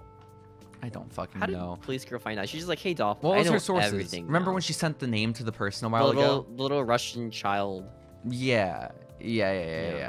And basically part of it too is the $2 million, $2,112.35. The reason that there's that weird $112.35 tacked on is that's the amount of money that was in the brother's pocket when the drug bust happened. You know, Makes so sense. hey, there we go. But yeah, no, fucking, I had to rewind that shit so many times to understand it, Steven. Oh my god. I understood the part where the brother was sent to Russia and got exterminated. I understood. But then after that, I was like. But I didn't understand its relevance. Cool that they're talking about this, but why? For why? Well, I feel like they should have just built it up, you know? I don't know. Steven, yes, So they should. It was not a well-developed plot point, unfortunately. But it was really cool because then a chase scene happens. I fucking hate these chase scenes, Steven. But no, it doesn't happen yet. It doesn't happen even close to yet. They show up to a logging facility because they found out where the dude who was killed works, and they're like, hey, maybe they're keeping the kid. They find out his name is, what is it, Antole? Antonole? Anatole, that's his name. The little boy's name is Anatole, and they're like, maybe Anatole is where this man used to work, which is a logging facility. And they show up there, and there's a man at the logging facility, and they show him the photo of the dead man, and he's like, oh shit, he used to be our night guardsman. And they're like, oh, that sucks. Can we look around for him? Oh, that sucks. Yeah. And then there's like, oh, yeah, take your time. Look wherever you need to go. Do whatever you need to do, police people. And then the man at the logging facility, he turns around, he gets on his phone, and he calls someone. He's like, hey, those people you were talking about, they're here. So clearly the man at the logging facility has some ulterior motives. He also when they're talking about the dead man, he's just shown a photo of the dead man on the phone. He's like, yeah, that dude was a fucking Fruit Loop. Which is like, is that hate speech? Well, what was that? Poor guy. Poor dead Russian dude's getting shit on past his death. I know. It's kind of messed up. It was probably he not like most children though. So I guess, like, shit. Kind of fair. Well, but Fruit Loop probably isn't the right word for that. You know, I feel like there may be some more. It's not specific. John Cena. Oh man, that's a good question. They should have cast John Cena as the pedophile in this movie. That would have been really great for him and his reputation. That helps his career. Mm-hmm. And so they end up looking around the logging facility, Dolph and the police lady, and they don't find anything. But the police lady, she has to go take a shot of her inhaler, and while she's doing it, she checks out her computer and she sees she got a message from the lady she sent the name off to earlier, another message. And it's CCTV footage. It's videotape footage from the police headquarters. And it's of the man who was killed. It's of the Russian. The Russian that got shot in the head. He was there in the police headquarters as a janitor. And they see him wheeling in and out a trash can. And it all comes together. They're like, oh my god, wait, this all makes sense now. It all makes sense now. Obviously, because he's a janitor at the police headquarters, he must have snuck in. He must have snuck Anatole into a trash can, and they have him in the police station in the basement. That's clearly where he is. That's so smart. They would never check the police station. I'm glad too that they get this all from this security footage. You know, they had all these dots are connected in their head, and fucking nobody bothers to go check out to see if the kid is there for another hour. By the way, they just, hey man, this janitor guy, man, he looks kind of sus. Yeah, a little sus. And they just don't do anything about it. Which they have like less than I think like an hour or like maybe 90 minutes or something like by this point. Yeah, Steven, I don't fucking trust you in your judgment of time. You thought it was 10 hours. What do you mean? Literally 5 seconds. It's like Dragon Ball Z time, dude. Like I don't know. Is it real? Is it real time based? I don't know.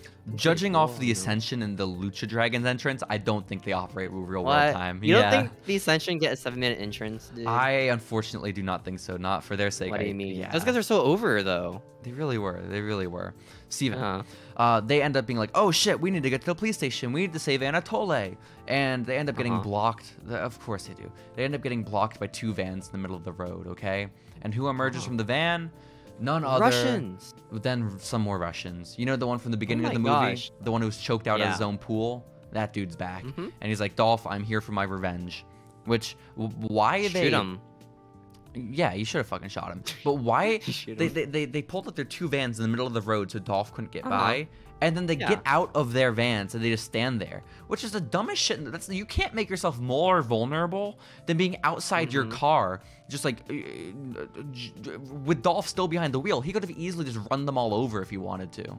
You know, which is not outside his character. He's not morally above running them over. We know this. No, he won. He's like really bloodthirsty in this movie. It's really crazy, man. And so this is when the chasing ensues, Steven. And it's 2 vans. It was a chase scene, man. Woo. Dolph was like, you know, me and you Russians, we're like the same, dude. And they're just like, hold on. Let me try to rush through this, okay, Steven? Okay, rush through. Steven not Steven. You're not there, Steven. It's me. I'm in the movie. You pop up in the back seat with Dolph and the police lady. I'm yo, Dolph, what up, homie? I'm gonna save the kid with you, man. That's cool. Dolph's like, yo, that's awesome, Steven. Yes, the 3 of you, you're all trying to outrun these 2 vans. And you're doing these wild turns. You're trying to get to the police headquarters, and then they end up cornering you on the lake. You have nowhere to go. You're on the coast. You either have to drive into the ocean and die, or you have to be taken in by the Russians. And so you guys end up deciding, okay, we're going to submit to the Russians. The Russians end up taking you into their custody. They take you hostage. And then Dolph is in the back seat, and he's trying to tell a sap story about his dead son to the Russian man.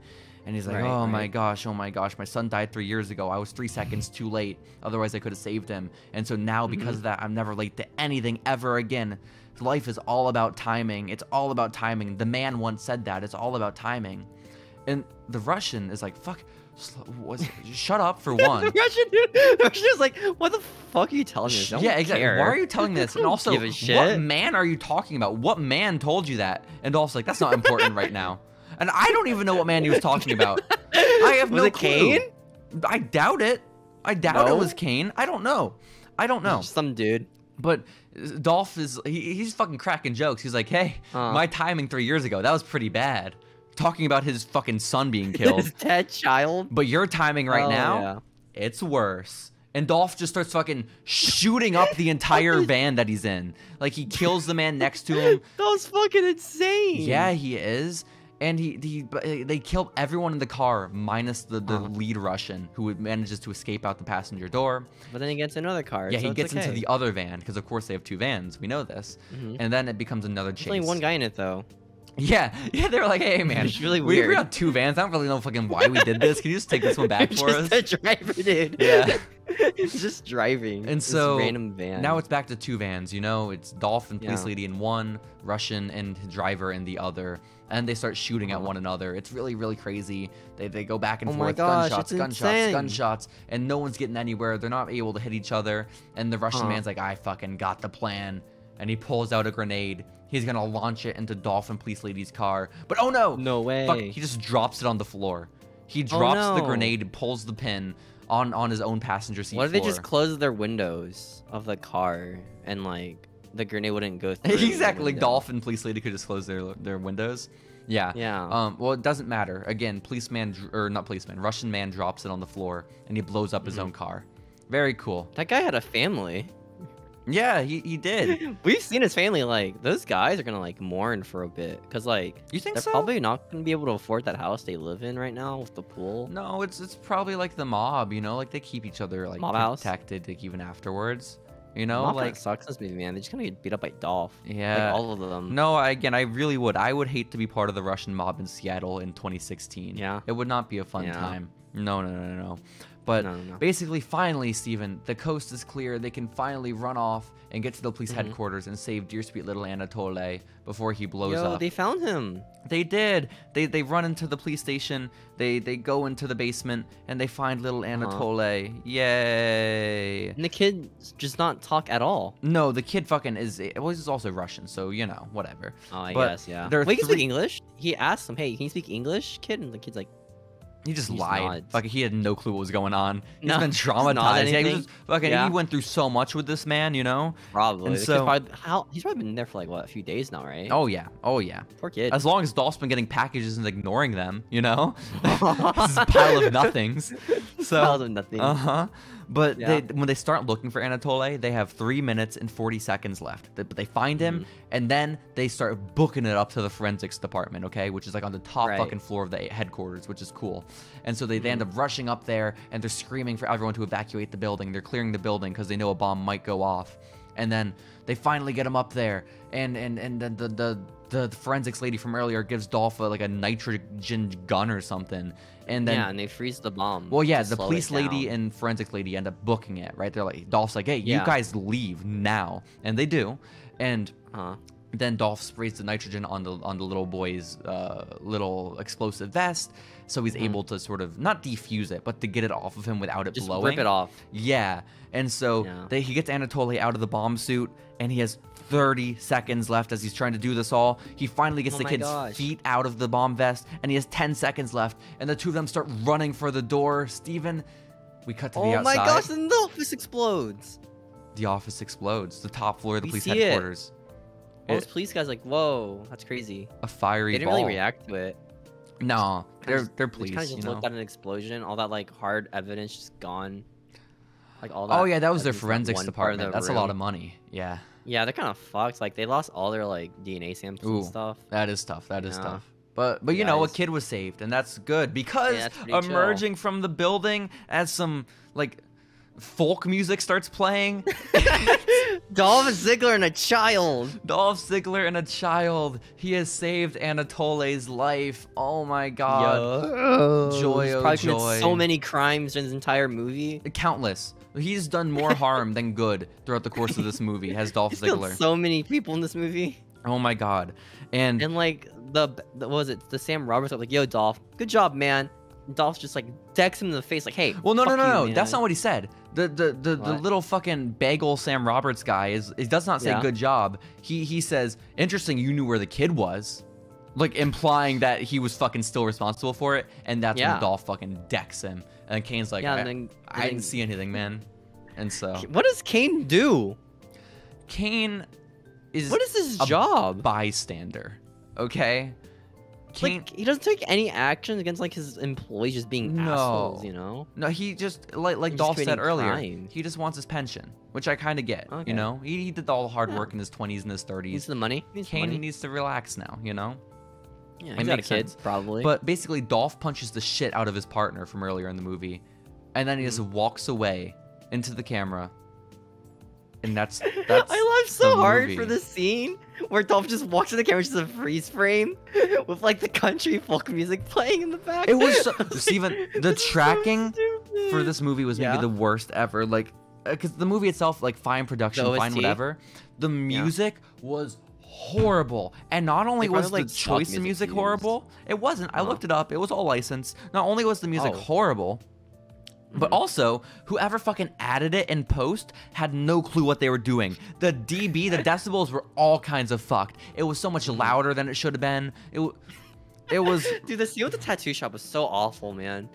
Like, well, that one was intentionally loud, you know, because they were blasting music. I don't know. But the Sad Boy Dolph montage, there was no reason that sad song should have been blasted as loud as it was. Like, that should have been faintly playing in the background, not over the audio. You can't understand what the wife is saying, you know? I like Sad Boy Dolph a lot. That was a cool scene. Yeah, because that's the only character development we got from the entire movie, okay? Was in the first 5 seconds. What's his character? He's just an asshole cop who just like... Well, yeah. Punches everyone. Exactly. That's exactly it. The movie ends with him punching his partner, walking into the frame, and it's exactly that. It's a sad, lonely man who is still committed so many crimes in this movie. He's sad, lonely, basically a criminal, and he's just as bitter toward the world as he was at the beginning of the movie. He has not grown at all. Bro, he didn't develop at all. He still has a chip on his shoulder. You know, he's still distraught by his child's death and is gonna continue to hurt people to cope with it.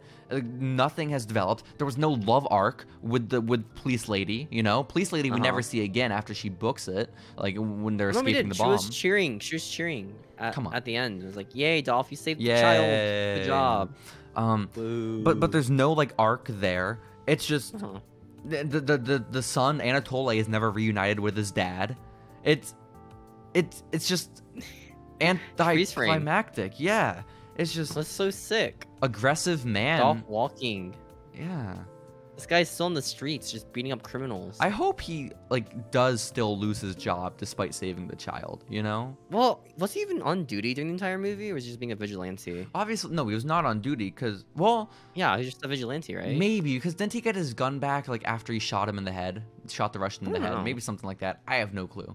Either way, he owns guns. Even if he had his badge, he didn't bother showing it to anyone. He just screamed he was a cop and beat up people. Them. Yeah, exactly. That was so funny. It was like, show me your badge. And I was like, all right, I got a badge, man.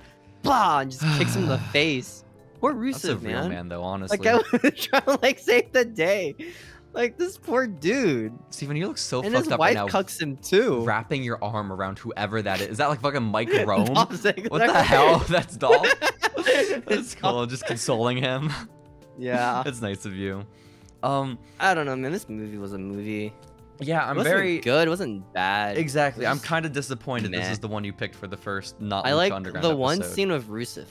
That was pretty awesome. Yeah, we could have stopped there after 15 minutes, you know? We just watched the clip. But Steven, we got to pick a good one. Next time we don't do... Because we'll be back with Lucha Underground, of course, next week. But we got to pick a fucking good one next time we don't do Lucha Underground. You want to do, like, Scooby-Doo John Cena movie? I don't know. We'll figure it out. We'll figure it out. I don't know. Well, we can't do shit like this, okay? This was not good. This was kind of No more WWE movies? We can do, like, Leprechaun. That sounds pretty goddamn good, okay? It was so bad. The Chaperone starring Paul Levesque. I will watch it. Knucklehead starring Paul White. Blade? Oh my gosh. Blade 2 with Triple H? Absolutely. But as far as our takeaways from the movie, Steven, okay? I feel like we pretty much got it. Dolph is a decent actor. The movie wasn't that bad. The soundtrack was fucking atrocious, and I don't. It wasn't that great. We need to watch Boone the Bounty Hunter. That's what we need to do. It was like a made-for-TV movie. Oh yeah, that's all the WWE Network, like a Hallmark movies. You know, that's all of them. Yeah. Which it's so sad because it makes me so much less willing or wanting to watch like 12 rounds Reloaded, The Marine. I hear the one with Kane was pretty good, or the See No Evil. Yeah. Yeah. But I think if we do another action WWE one, it has to be Ted DiBiase. It has to be Ted DiBiase. Oh yeah, we didn't watch Marine 2. We watched Marine 2 first. Yeah. Marine 1, dude. We gotta watch that Grumpy Cat Page movie, by the way, at some point. Grumpy Cat? Yeah, no, that's Aubrey Plaza. Oh. I looked it up. I was confusing with like that one Santa movie. Yeah, fucking I know. I know you were. I know, because you're fucking dumbass, and also his name is Donovan fucking Fitzpatrick, okay? No, his name is Ray Thompson. It is Donovan Fitzpatrick, Steven. And I said next movie we watch is gonna be Boone the Bounty Hunter, starring John Hennigan, okay? It has to be. Okay. You know what Boone is, right? Or no? No. It's fucking John Morrison's cheesy action movie he funded all by himself in like 2017. What? It's fucking I watched it. It's so fun. It's such a fun movie. Like the Boondocks? No. Boone the Bounty Hunter. But he was doing a couple indie shows at the time back when the movie came out, and he wrestled as Boone the Bounty Hunter. He was not John Morrison. He was Boone. Awesome. It was kind of cool. But Steven, that was exhausting, and I can't wait to watch Lucha Underground again. I was taking it for granted. Is what a nice little 40 minutes watching some wrestling, 15-minute matches at most. You don't like watching hour-and-a-half movies where fucking nothing happens? Don't do anything. Oh my god. Oh my. We saw a live event. That was cool. What are you talking about? Dragons coming out. Oh man, I guess so. Yeah, that's another thing. We watched this movie because of the WWE tie-ins, which fucking were so unnecessary to absolutely everything. I was under the impression Rusev was the main villain, and it also all happens backstage at WWE. Dude, just imagine like watching this and not knowing anything about like wrestling. Well, yeah, like you would have thought the New Day were about to become like major players in the movie because of how much they showed them. You would think the New Day in the Ascension were part like the Russians, right? Yeah, because of how many times they fucking cut to them. You would think they are characters, and rightfully so. And if you don't know wrestling, why the fuck did they cast Kane? Why is that man there? There's no reason. Kane's just there. Why did they cast Tyson Kidd? Why did they cast the Hurricane? There's no reason. Why'd they cast Dean Ambrose as Dean Ambrose? That was weird. That was kind of weird too. Yeah. But Steven, oh my god. Is there anything else that you'd like to talk about before we get into... I don't even know. What the fuck did we talk about? Did we talk about This Week in Wrestling in 2016? Let's get to it, Steven. Cool.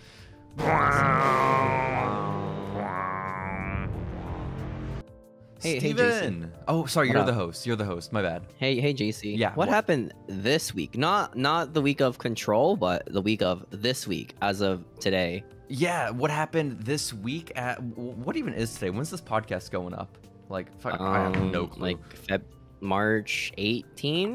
16? I don't. It simply doesn't matter. This week, if you're listening to this, it's current, okay? Whatever we say right now is what happened in the week of pro wrestling. This is modern news, guys. Hell yeah, it is. We're not going to do like a little this day in wrestling or this week in wrestling because we didn't watch Lucha Underground this week. And goddamn did that movie review go so long. So, Steven, let's focus on the news. Why don't we, okay? Hey, yo, man. Tell me what happened, bro. Hey, yo. Well, I guess that's a way to start. It's a bit of a bummer, Steven, but... Why are you gasping? You know the story. I'm not breaking news to you. The story. Oh my what happened, man? Razor Ramon passed away, Steven. Dude. We all legit, know man? this. Yeah. I was on TikTok when he was like put away from life support, and dude, there's so much cringe, dude. So much cringe? So much cringe, man. What are you talking about cringe? There was this one comment for his death where some kid was like, I'm going to buy his Funko Pop, so if he passes away, I can remember him. And it's like, what? What do you mean, kid? Wow. That's so weird to say. I guess so. Well, here's hoping to the kid and then that he got the Funko Pop, you know? Yeah, it was 7 to him. Yeah, well, yeah, no, Scott Hall passed away. It's really sad. Yeah. Did you get a Funko Pop so we could capitalize, or? No. Okay. It's like this people who are scalping like Stan Lee autographs, so like when he passes it away, you know, you'd be like, yo. There's no way a Stan Lee autograph is worth anything. He went to so many of those conventions. Oh my gosh. No way. Every time I went to a con with him, dude, the line was so long and it was so expensive. Like, I'm not gonna wait for an old guy that don't really care about that much. This is fair. This is fair. Well, Scott Hall I call a lot though. Yeah. Steven, what are your top 5 Scott Hall moments right now on the spot? I like the part where he was like, "Hey yo." That was pretty cool. Yeah. I like the part where he betrayed the Fed. Ooh, that was pretty cool. That was a pretty good one. That was a pretty good one. I like the part where he never won the title from the Fed. No, I don't know if I agree on that one, but interesting. The ladder match was pretty cool with the Michelle Sean guy. Michelle Sean, right? Yeah, Michelle McCool. Yeah, I remember that. Yeah. No. Oh. He was like, I was like, suck it, suck my pee, sexy boy, like that guy. You remember him? What a touching tribute to Scott Hall this is. Hey guys, Razor Ramon passed away. It's really sad. I feel like it'd be weird if we did the news stories without mentioning it. So, thank you again, Steven, for that very touching tribute and send off to the legend Razor Ramon. Dude, I don't know. I didn't grow up watching Razor Ramon, dude. I don't know much to say, man. I wasn't even born when he was like in his like prime, man. No, not at all. We were both born when he was like, was he in TNA at that point yet, or no? No, he was like still in WCW as it was on. He was in New Japan for a bit. I learned the other day. That's fun. That's fun. Maybe we can go watch that. Instead of watching fucking Countdown next time we go away from Lucha Underground, we'll watch Scott Hall's New Japan run. Watch Scott Hall. He has a match with Tanahashi, apparently. He put him over. Oh, yo. That's pretty sick. That's pretty sick. Okay, like young Tanahashi. Steven, let's move past that bit of news into just wrestling. Good news. You know? I mean, I don't know if I'd call it good, but I'd call it wrestling news. Epic news. Okay. What happened, man? What happened? Well, let's go back to Raw of last week, Steven, okay? Let's go back all the way to last Monday, okay? Because a few things happened on that episode. One is the fact that the rated R superstar, you know, Edge, that man, Adam Copeland. Well, he's a bad guy now, Steven. I don't know if you knew. Oh, I saw that. He turned. It was really cool. He did. Well, I don't think he turned this past Monday. He turned like a couple weeks ago. No, it was like last week. Yeah, I saw it live. It was pretty sick, Yo, you were there at Raw? Yeah, I was there. Oh my god, that's awesome. On my monitor. That's cool. That's cool. This week, Steven, he came out with a brand new theme song, replacing his Metalingus. Oh my god, it's been a thing, hasn't it? Well, it's still from the band, right? It's still from what even is the name? Altered Bridge, I think it is. Altered Bridge. It's. I don't like the intro for it. I'm gonna be honest. No, it's so bad because now it's just. It used to be really cool because like the old, it's like you think you know me, right? You know me. Like wait, Steven. Like it sounded really nice. I am gonna just tell you how stupid of a child I was. Young little 8-year-old, 9-year-old Jacy. When I started watching wrestling, I thought that was Vicky Guerrero saying it.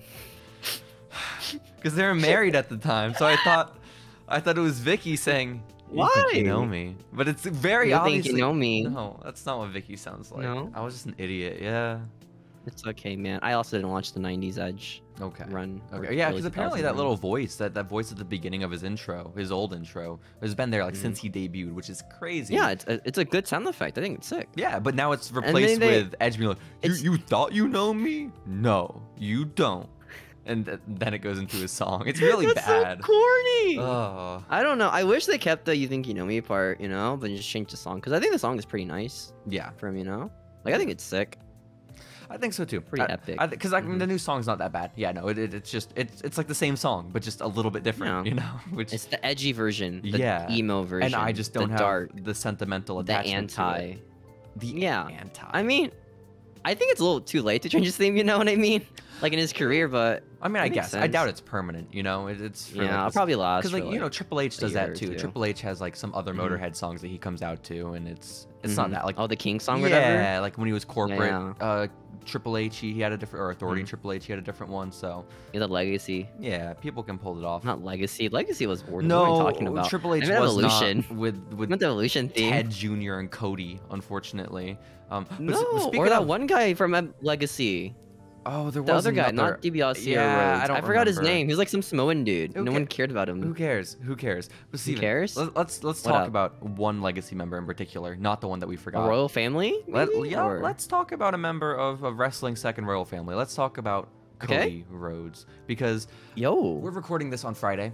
This new segment, I hate to reveal that. I hate to pull the curtain too far back. I know, but news just broke that Cody has officially question mark signed with WWE. Oh my goodness, dude, What a traitor, man. Yeah, Can't like believe it. fucking. Why is this like confirmed now? Like, what has changed between today and honestly, like, yesterday? my like headcanon about journalists Mm-hmm. and like getting their sources, just them just like messaging them on like Twitter, like, yo, man, you signed? Yeah, like honestly, I just assume. that's what a lot of this is. That's what a lot of this is. Yeah. But apparently, it's again officially confirmed that Cody is. Apparently, he's gonna be on Raw too. Raw 2? Is that like NXT 2.0? No. Oh. No. Oh. I mean, what season of Raw are we on? Like season 30, Oh my right? god, I don't have know no what season we are. clue. Fucking open up like DirecTV and it tells you we're on like fucking 48 or something. Oh my it's God. crazy. But Do you think he's gonna come out this Monday or during WrestleMania? I don't know. And I don't know. I kind of like that I don't know. I'm not gonna fucking watch Raw, so I kind of hope it's Mania, you know? Because I'll actually be watching that. I liked it this week on Raw, where it's like Seth was like, "Hey guys, I got a secret. You gotta wait for the mid event, The main, not the main, the mid event, the mid. Oh, the mid event, of course. So when it happens, he walks on like the arena, right? He's like, "Hey guys, I got an announcement. Let's bring Kevin Owens." And then they play like a 15-minute promo of like why Seth is doing this. Mm-hmm. Well, okay. And then they just got the commercial break. Well, because my understanding is that what's it called? Yeah. Seth was he's desperate to get a spot on WrestleMania, right? Which understandable that one of the biggest stars in the company and former world champion many times over is struggling to get a spot on WrestleMania. Like Tucker. Yeah. It makes sense. It's a logical storyline. So Seth was like, I know how I'm gonna get on Mania, and he comes out and he announces his plan. He's going to interview Stone Cold Steve Austin. Yeah, he's bringing back the Rollins Report. Hell yeah! But then Kevin Owens was like, dude, what the fuck? That's my deal. That's my gimmick. And then Seth was like, oh man, I'm sorry. And Kevin Owens was like, okay, no, he's let's like, fight about it. You know what? I got an idea, Kevin. Yeah. How about we have a match? And the winner, they'll interview Stone Cold. Yo. And then they have the match. And then Rollins lost clean. That's cool. That's cool. Yeah. I mean, he's Seth Rollins. I don't care if he loses clean, you know? Dude, people are legit like getting worked by this, by the way. What do you mean? By him not getting a match at Mania? No one's getting worked. No one's like, TikTok. Oh my gosh, he's not having a match at Mania. The company doesn't value. No. Some marks on TikTok are. I was like watching TikTok. I mean, maybe it's because like it's a vocal minority. Probably that, honestly. No, you found you found like one person. I've seen more than 3 TikToks about him not being on WrestleMania. Okay. Oh my god, you found one 10-year-old Steven that was like, oh my god, that's my favorite wrestler. They're also 13-year-olds. Okay. All right. No, I've seen the TikToks that you like and you respond to. They are definitely 10. I know for a fact. What do you mean, man? Yeah. I mean like e-girls and epic gamers, bro. Well, a lot of people did tune into Raw this week, especially for the KO and the Seth Rollins stuff, because they in the main event. Yeah, they thought that like, oh, Cody might be here, and you know, there was a lot of speculation. It kind of made sense, like if he were to show up, it would have been then. How every week they just tease Cody. I mean, it's so funny. Yeah, it's a good idea. It makes sense. Yeah, but now obviously he didn't show up, right? People watched Raw and they were like, shit, I just wasted 3 hours of my life. But I'm gonna rant about it. Yeah. But now, like almost a week later, it's apparently confirmed Cody to WWE, which is good. I mean, I'm happy about that. I would have been really like disappointed if he, because I mean, I would be happy to see him back in AEW, but I would have been like such like it would have been a bummer. Like what all would he this do in news AEW, for you know? what? You know?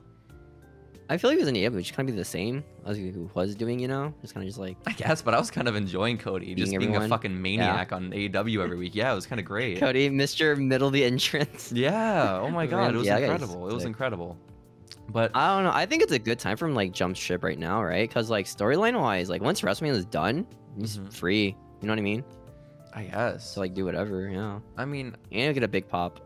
And he'll get a big pop. I mean, yeah. I hope so. I hope so. We're gonna mark out for it. I'll probably try to film you marking out. You will? If I can get my camera out in time. Oh my god, are we all gonna sing Adrenaline together? I think because of like the Stardust theme. Oh, we can't even sing that. No, that would suck. Because at least if it's like, whoa. What about Smoke and Mirrors? Yeah, exactly. We can sing that first one. version. We can. Okay. Which I think I realized why I know that song so well and like why like a video game. Yeah, it was like SVR like 12 or not SVR WWE 12. I think.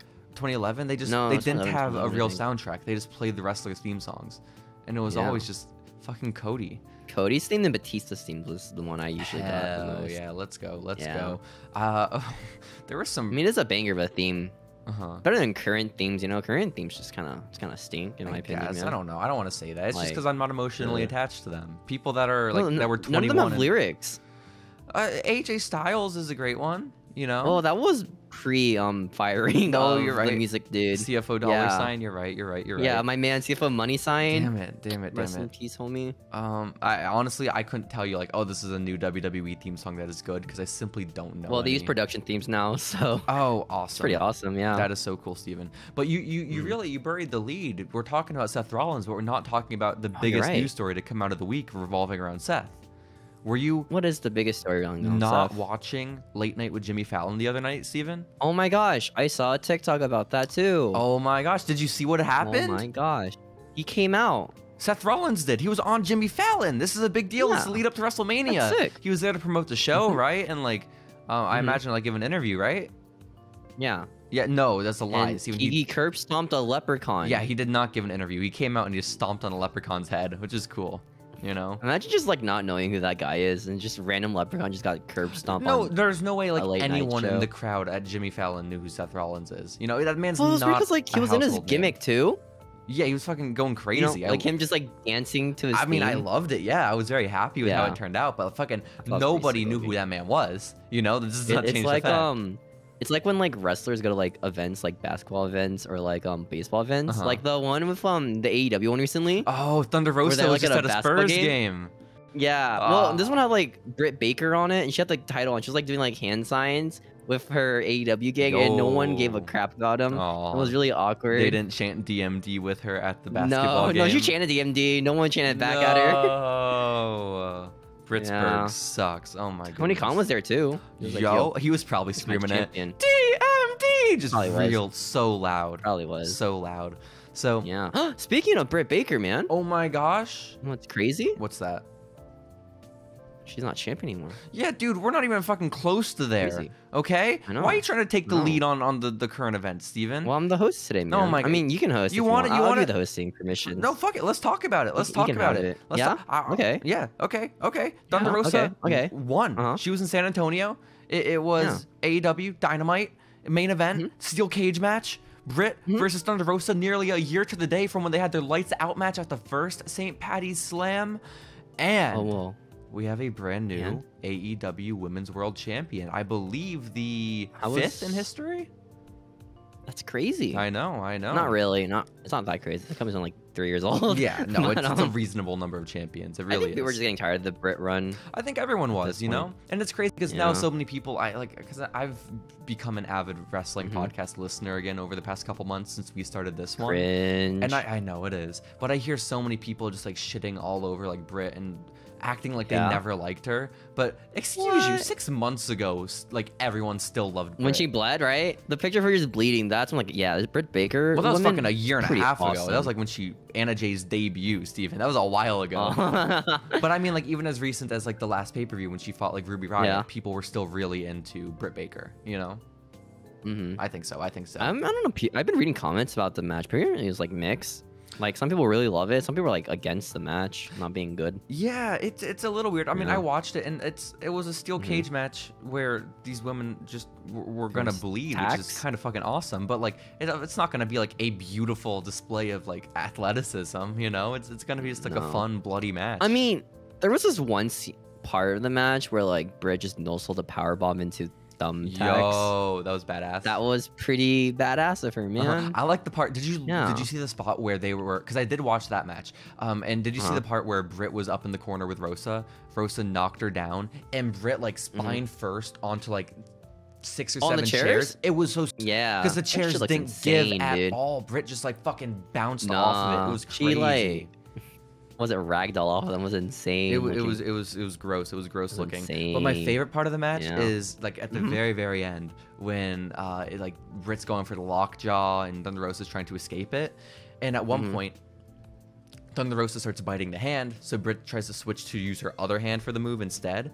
When she does, Rosa grabs it and starts slamming it into the thumbtacks that are on the ground. That was sick looking, yeah. And it was very clear, at least from our angle, what was happening. Like Rosa was using Britt's arm against her.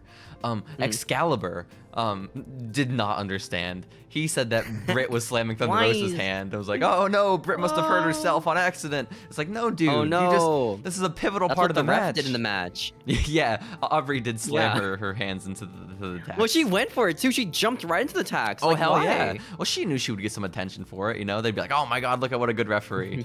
Aubrey I'm is such a good ref, guys. I purposely injure myself, guys. I mean, I love Aubrey, right? But she likes the attention, you know? She likes the spotlight. I don't blame her. I'm down her. Yeah. I'm meh. Yeah. I'm meh. But either way, we have a new champion. Thunder Rosa wins. She fucking... Good for her. I think she deserves it. I think so too. I think so too. And everyone fucking loves her. She looks like a badass. Who else are they gonna give the title to? You know, on the roster. Yeah. Maybe take Conti, right?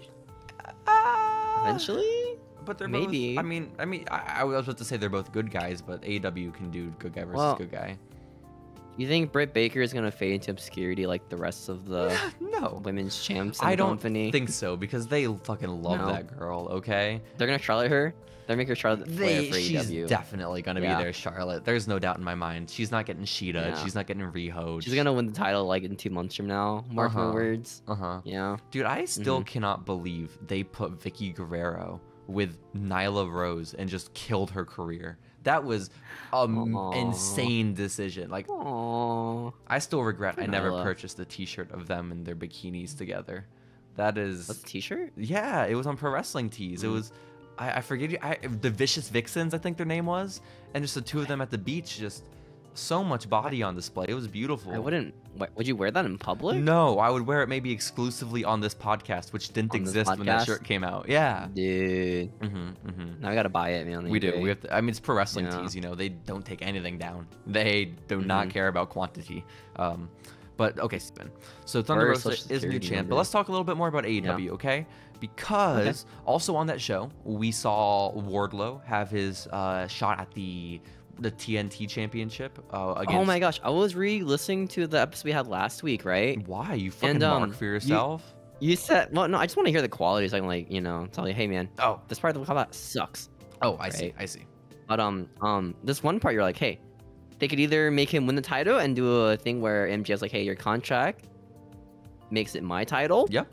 Or you're going to do the lame way and make MJF interfere, which I hope doesn't happen. Yeah, and guess which one happened? And then it did happen. Yo! So, yeah, basically what happened, Wardlow had a shot at the TNT title against Scorpio Sky, who just won it from Sammy last week because Wardlow won his little Sonic ring at the pay-per-view. And... yeah. The win ratio for that is really bad, by the way.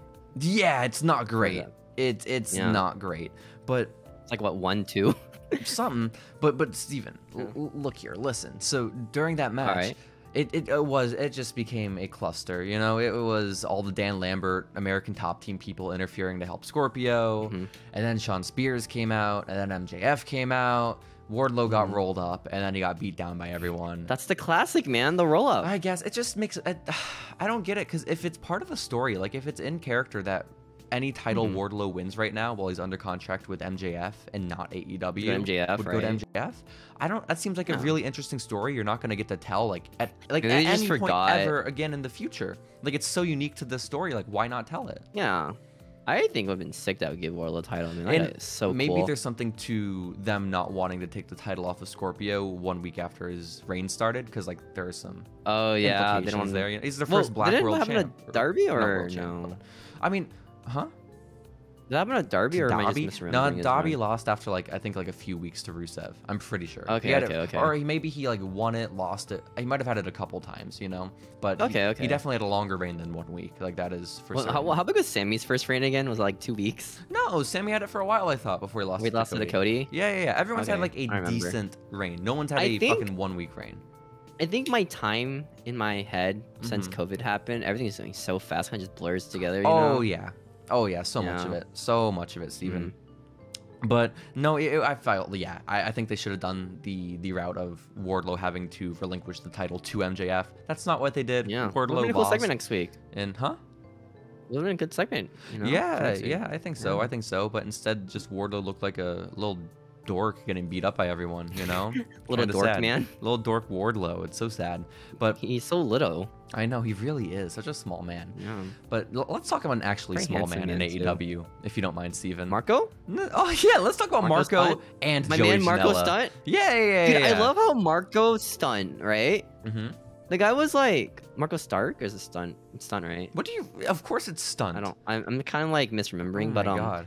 I like how he's part of like the Luchasaurus like team, right? Yeah. And then they just replaced him with Christian. Yeah. I think that's just so funny. It makes sense. It makes sense. It all adds up. But poor Marko. Yeah, basically what happened, Steven, is Joey Janela was doing an interview with I don't know who, like probably WrestlingInc.com or something. And yo, we know those guys. And I mean, you know the guy. I don't. Yeah, you guys, the guy who does the TikTok for WrestlingInc.com, I went to school with him, and I had one interaction with him outside of class one time where he was like, "Oh, did you watch wrestling?" I was like, "Yeah, I do." It was the day Jon Moxley had just left WWE, so we were both talking about Jon Moxley, being like, "Do you think he's going to AEW?" And we were both gossiping. You know, it was a good old time. And the guy was like, "Yo, this Jacy kid kind of sucks." Yeah, honestly, that dude's a giant, by the way. Is he? Yeah. Like Andre Giant or Liam like... Crowley, I think his name is. No, but he's definitely Dogs? Hello? Oh, I'm sorry. Yeah, no, I'll have to bleep that in post. You know, you're right, Steven. You're right. But either way, Joey Janela did an interview, and in it, he was basically he was just being honest. You know, he seems like a pretty transparent dude, which is cool. But except the part where he's asked why he left. I thought that was really funny. What do you mean why he left? Because he said like I read like the interview like scripted. He said like he didn't resign. Well, it's not. He's still under contract with AEW, Steven. You know that, right? Yeah. Okay. But it's like he worded like he didn't want to resign. Yeah. Because he wanted basically, to go back from the hunt. Janela's contract is about to expire. He says he thinks on April 30th, but he doesn't know, which I don't understand how. It's your contract, dude. You should fucking reread it. I think it probably tells you when it ends. Yeah. But he was saying he thinks it's April 30th that his contract ends. And basically he hasn't talked with AEW in forever, despite being under contract, and just collects a check every once in a while, which is like Rey Mysterio. Yeah, exactly. And so he was also, I don't know, fucking, it's not, I mean, maybe he and Marko are close friends, I'm sure they are, but he basically starts fucking airing Marko's dirty laundry on the interview too, and it's like, yeah, they also fucking ghosted Marko. They haven't talked to him in months either.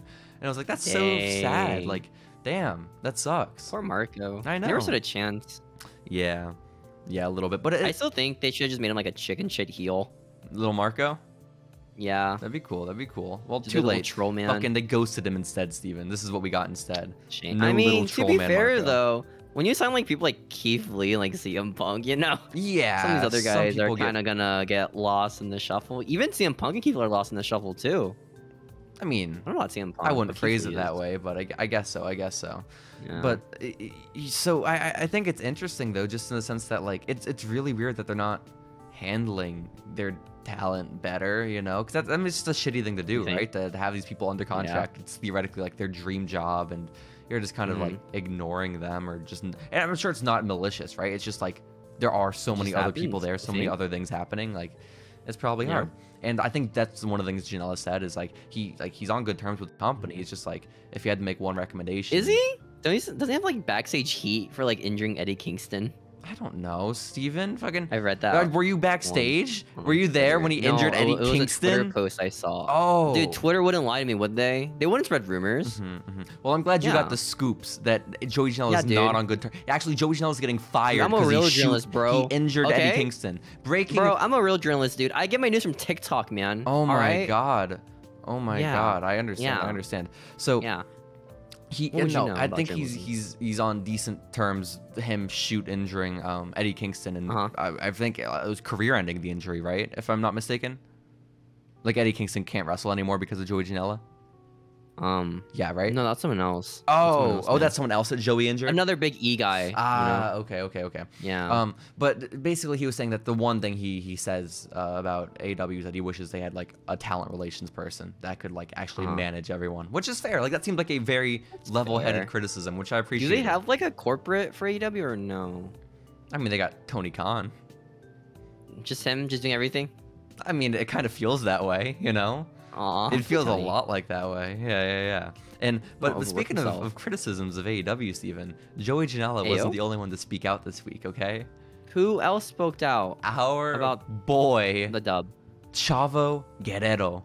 You know, Chavo took Yo. to, I think, also like a dirt sheet interview, which is very fun. I love that wrestlers just embrace it now. And he was basically so awesome. Yeah, now that he's because a while ago he just straight out tweeted out that he went away to work on a movie, and he was promised by Tony Khan he'd have a job when he was done filming.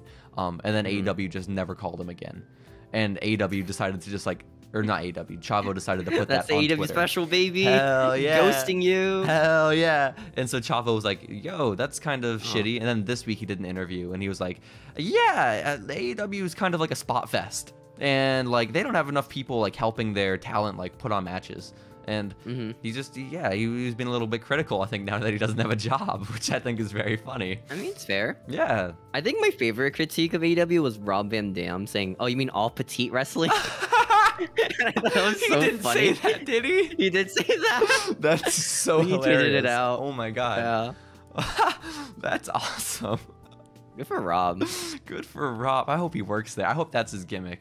He goes to AEW and he's just, I mean, this is like Billy Gunn's gimmick. Just like, yo, I'm fucking taller than you guys. That's fair. That's oh my god. Dan Lambert should just start saying that. You know, just all petite wrestling. That's so funny. No, that's what Chris Jericho's thing is, right? No, he doesn't hate AEW. Jericho. Dan Lambert hates AEW, right? That's his whole gimmick. He doesn't like the company. Yeah. Jericho is just like he's a sports entertainer, you know, within sports AEW. Entertainer. Yeah. Ooh, speaking of sports entertainers, oh my there was a really cool NXT promo this week. God damn you, Steven, for not just letting me do this current event segment as I have planned. What? Go to NXT. Dude. No, just run with it. Dude. Take it. Dude, you want to run with yours, man? Okay. Nope. Okay. No, what happened to NXT, Steven? Nothing happened to AEW. So LA Knight was there, right? And he had a promo of Gunther. What the fuck? My man. No, What? yeah, he did. I thought he was on Miz TV. I mean, he was also on Miz TV. This is before that. Damn, Eli Drake's getting... You don't watch NXT 2.0? Double time on... Dude. On NXT 2.0? That's crazy. It was like a 1 minute segment, bro. Oh, okay. Cool. So, dude, Ellie and I was like, yo, Gunther, okay, this is sports entertainment, and you're good at sports, but I'm good at sports entertainment. Yo. And then Gunther just looked like so depressed, because he just got wrecked by LA Knight on TV. That's not wrecked. He just said, hey, Gunther, you're really good at sports. No, that's a compliment. Gunther legit was trying to like talk back, but he always got cut off by LA Knight. No. And the dude looked miserable after that promo. Oh, it was like Ricochet after Drew McIntyre told him to shut up. Gunther, man. No. The thing is, he's like tall. He's like he's like a bigger dude. Oh, you know? so much bigger. It's even more awkward. Yeah. Like that guy got bullied. Getting emasculated by little baby Eli Drake. It's sad. Yeah. No one wants that to happen to them. Hey, I like Eli Drake. Yeah, you know what? I thought, like, I think I came on this podcast and fucking made fun of him like a week or two ago. But I watched the Miz TV segment from this past NXT. And that's something awesome. Yeah, LA Knight is like over. People like he's so good. I love him. Along I think with he's him. awesome. They really like him. It's crazy. I did not expect that. I think he's a better EC3, in my opinion. Yeah. That's my I don't know. I feel like that doesn't mean much in the year of our Lord 2022, Steven. I have to be honest. Man. You know, I'm listening to the rant room, bro. Okay. Oh. You don't. I miss the days of MJF being at indie shows and people chanting EC2 at him. You know, those are the days. Oh, man. I know. Times change, man. But I watched the Miz TV because I was like, why the fuck is Miz on NXT right now, right? And it was just, I was again so surprised LA Knight's like an actual guy, and he fucking challenged Dolph for the title. The name, by the way. The name is so garbage. It's kind of weird. But also, Miz wasn't the only main roster guy to make an appearance on that NXT episode. Like, what? Who else could be on NXT 2.0? Yo, main roster. Our guy, Rey Mysterio, and our boy, Dominik Mysterio. Yo, my boy. That guy's awesome, dude. I love Dominik. Yo, I don't know what the fuck they were doing, though. Like, it was a backstage segment and a backstage interview with Santos Escobar. And basically Santos was just saying that like he's the future of Lucha Libre and he's really excited for like a match at I don't know, probably at the Stand and Deliver pay-per-view, right? And then just out of nowhere, Rey Mysterio and Dominik just wander on up and they're like, yeah, you're not the future of Lucha Libre.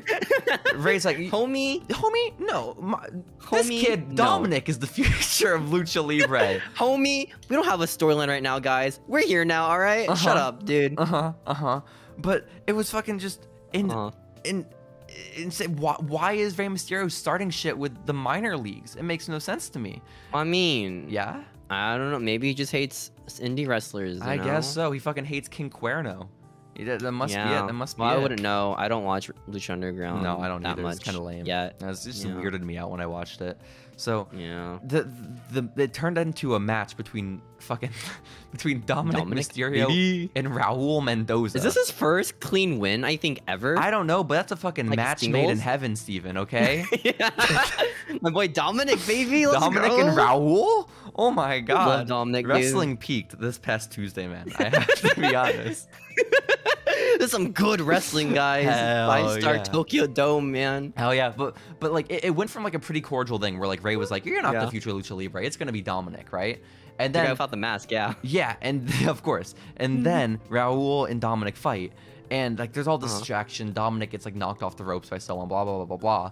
But Santos Escobar is just a innocent bystander watching and supporting his dear sweet Raul, you know. And Rey Mysterio just decides out of nowhere to deck him. He just takes out Santos Escobar.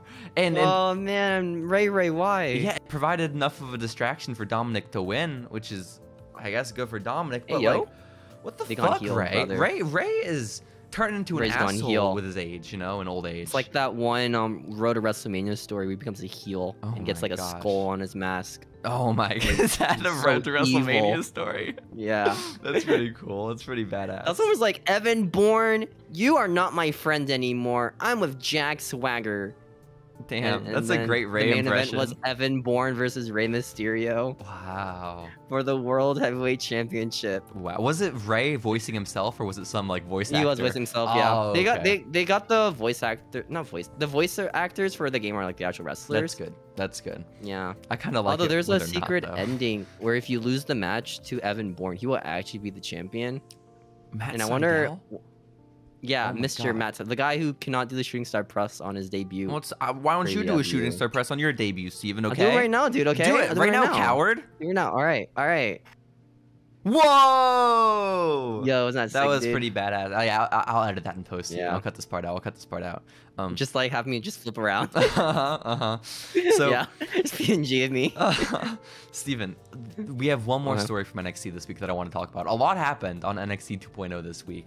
And dude, NXT 2.0 was sick, man. I mean, it's crazy. I honestly, after watching all these clips, I'm a little bit tempted to start watching NXT again. Which I think it's pretty good. It reminds me of like old NXT, like not like old. You know what I mean? Old, but like old NXT, like 2016. 2016. Where like I was thinking like 2014. Big E and Bo Dallas. Oh yeah. Sorry, I lost count of my years. 2016, we had Finn and KO already. Yeah, it's like when they had like Bo Dallas or like kind of like nobodies, you know, and you get to like care about them. Hell yeah. Honestly, it seems super interesting, and I don't like that I see these people pop up on my like Twitter feed and on my YouTube, and I don't know who they are. Like this week, fucking the story I want to talk about, fucking I didn't know who half the people were in the segment. You know, it was Dexter Lumis, like who? and Indy Hartwell. I know that guy. I know them. TNA. Yeah, I know them. Yeah. But they were in the ring and fighting Persia Parada and a guy named Duke. What a name. Yeah. Duke, baby. Duke and Persia. Which it's a better name than Gunther. It's well, Butch, by the way. Okay. Yeah, have you changed your stance? You no longer call him Butch? Butch. Okay, cool. So, but basically, I guess the story right now is that Dexter Lumis and Indy Hartwell are either engaged or married, right? I'm still catching up. They're married. On my they NXT were married on the last episode, like one of the later episodes of NXT 1.0. And this other couple, Persia and Duke, they're romantically involved, and I guess they want to prove that they're a better, more intimate couple than Indy and Dexter. Like they want more attention on them as a couple. And so this week, after Persia lost to Indy Hartwell, she just started fucking making out with Duke just so hard in the middle of the ring, okay? Yo. Just so hard. Epic. And yeah, absolutely. My mom came in the room. I didn't like that. That's so sad. That's so sad. And is that real, Steven? Because I really hope no. It is. Damn it. No, it's not. Damn it. Oh my gosh, I do remember back when I was like really little. I had a TV in my room, right? And I was so excited and so nervous because I was watching TNA, and they were gonna have a bra and panties match. And what? I know. What year? I know. Oh my gosh, this was probably like 2011, 2012. That's so late. Oh my gosh. Yeah, no, it was real late into the game. Crazy. Still be having bra and panties matches. Okay. Oh my gosh. Yeah. But basically, I remember being so fucking nervous. Like, oh my god, my parents better not enter anytime before this. They better not enter. They better not show up. They better not keep show looking up. at the door. Yeah, I was so paranoid. I mean, a footstep I heard. I watched the match with no interruption, no interference, but I was I didn't enjoy it. I was so anxiety ridden. You know. I really was. It was sad. I think I was watching like Star Wars Episode 2 once, right? And there's a scene where like Anakin kisses Padme. No. And my aunt was watching, like, Steven, they're kissing, dude. You're like 13. This is like Twilight, dude. You can't watch this, okay? Honestly, yeah. Like, what 13-year-old's allowed to watch Twilight? Aunt, this is epic Star Wars, okay? It's better. Is that what you told Grandma? Guys. Grandma, this is epic. I don't know what you're talking about, but Grandma, this is epic you Star Wars, guys. Okay? I'm kissing. Grandma, this ain't pause it. That's so cool, Steven. You're a cool guy. Yeah. You know that? What else happened this week, man? Well, we didn't even finish the story. They didn't just kiss, Persia and Duke. Oh. No, Indy and Dexter started kissing as well. And then Persia and Duke started kissing even more. And then Indy Hartwell ripped off Dexter Loomis's shirt, shoved him to the ground, and just started dry humping him. It was awesome. Oh, that was epic, bro. This is epic. Then Persia started dry humping Duke. Who the fuck is Duke? I still don't really know. He's Duke, I guess. And they were they were having a good old time. All four of them just fucking. You know, it was really. The crowd just randomly watching. Yeah. Imagine being a child. It's like, why are they humping you're there each with other? like your This is dad. weird. You know, it's uncomfortable. It's uncomfortable. It's epic, bro. It is. Steven, speaking of horniness, untamed horniness. Yeah. Okay. Our following list on TikTok is getting pretty horny. I have to tell you. You know. We're only following like 20 accounts. Like 20 accounts? Yeah, and it's very obvious what we're doing. You know, like we're following Azalea Heyman, Aaliyah Mysterio, Kathy Kelly, Cora Jade, Zelina. You want to follow men? I can follow men if you want. No. I'm very happy. I'm not upset with how horny we are. I think it deserves to be brought to attention. You know, if we're gonna talk about and shame Dexter and Indy for their horniness, we also have to talk about and shame our own horniness. Yeah. Well, you see, the thing is, they are very attractive and really fit athletes. We're just two nerds. What are you talking about? Steven, I'm an athlete. I don't know what you're talking about. Look at, I'm wearing Adidas right now, okay? I'm an athlete. Yo, man. Yeah. That's pretty fit, bro. Precisely. You're pretty fit. Precisely. Yeah. But no, it's so fucking horny. It really, and my favorite thing too is we were on a really serious search for Cora Jade's TikTok because we couldn't find which one was the real one. And my favorite thing is the fake Cora Jade account we found. Where one of the videos, it was it's a still photo of Cora Jade in a bikini, and there's Carmella's theme song playing in the background. And it's a wall of text on top of the bikini-clad Cora Jade, and it says, I need help from my fans. I need $100 gift cards to upgrade my phone. I guess on my greatest fans, we do that for me. I would do it for Cora Jade. I hope no one did, you know? I like the one comment. I was like, oh, you're so hot, babe. Oh my God, Cora Jade is she's something. She is something, Steven. But like, it's so funny. It's so funny. We should. I think we should comment on that post. I think we should. Yeah, because we know it's not Cora, but I think I just respect the person who's just trying to scam enough that I will just give him the $100 gift card. The guy doing gift card fraud, yeah. Yeah, it's not fraud. Well, I guess it is fraud. He's lying, but it's okay. I'll support him. Okay. But then that was my favorite. Also, I wrote down Kathy Kelly's name so incorrectly on my notes. It says Cathay Kelly, which is really cool. Cathay Kelly? Cathay Kelly. Like a restaurant that I'd go to. Like a little cafe on the Cafe Kelly? Street, oh man, that's cool. That's cool. Cafe Kelly? Yeah. Steven, also one last topic on in the spirit of horniness. You brought to my attention and you told me, Jacy, we need to mention this on Following Lucha this week. Okay. Tony Storm is creating some exclusive content? ? Yo, so, dude. The floor is yours. You know what this probably means? It's probably like pics of Instagram posts. Yo. But you pay for it. Yo. No, I won't. So excited. Shout out to all my wrestle fappers out there, Steven. You know? Exactly. Peace, homies. I still love how like the Iconics are the reason why Rest of the Plot like died. Oh, I think it's so funny. so sad, so sad. Yeah. But no, I guess. All right, no more horny. No more horny. You don't have anything else to say about Toni Storm. You just wanted to plug her OnlyFans. You just wanted to do some free promo for her. That's cool. You know, I learned she was like dating or married to Juice Robinson. I did see that on like Instagram a couple weeks ago. That's awesome. Yeah, I was like, what? There's like a big ass age gap though, like 8 years between the two of them, which is crazy. Not bad. Not that big. I mean, I guess. Adult. I guess. Same. It's not like oh my 20, you know. God. Also, I finally fucking found the name of the new SmackDown announcer, and I found her Instagram. She's with Ricochet, and goddamn, oh my God, Ricochet, good for you. Oh dude, my Ricochet, God. that guy gets it, man. Hell yeah, we need to follow her on TikTok. I see what he does. Yeah? Yeah? What does he do, Steven, if you don't mind me asking? What does Ricochet do? He can do backflips sitting down. It's awesome. Oh my God, in crisscross position? That's pretty badass. That's pretty badass. I don't know if you've still seen that video or not. It's a really cool video. That sounds pretty cool. I didn't know he wasn't still with Casey Catanzaro. This is so sad. Oh, I knew they broke up a while ago. No, well, I knew they broke up and then we're like back on the Insta, right? And on and off. Yeah, and on. That's probably a bad sign of a relationship, you know, when you're on and off. Like generally, but who knows? I mean, I wouldn't know though. I don't have that much experience. Let's speculate more on Ricochet's private life, actually, if you don't mind. My boy. Why do you think he and Tessa Blanchard broke up? Why? I don't know. I have no clue. I have no clue.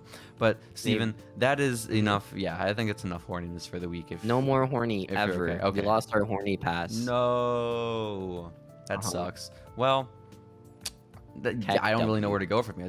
I'm really sad now. What am I gonna do? Where else am I supposed to release all my sexual energy if not following Lucha? We could do what? Could go on TikTok. That's true. That's very true. You know what? That's a great solution, actually, Steven.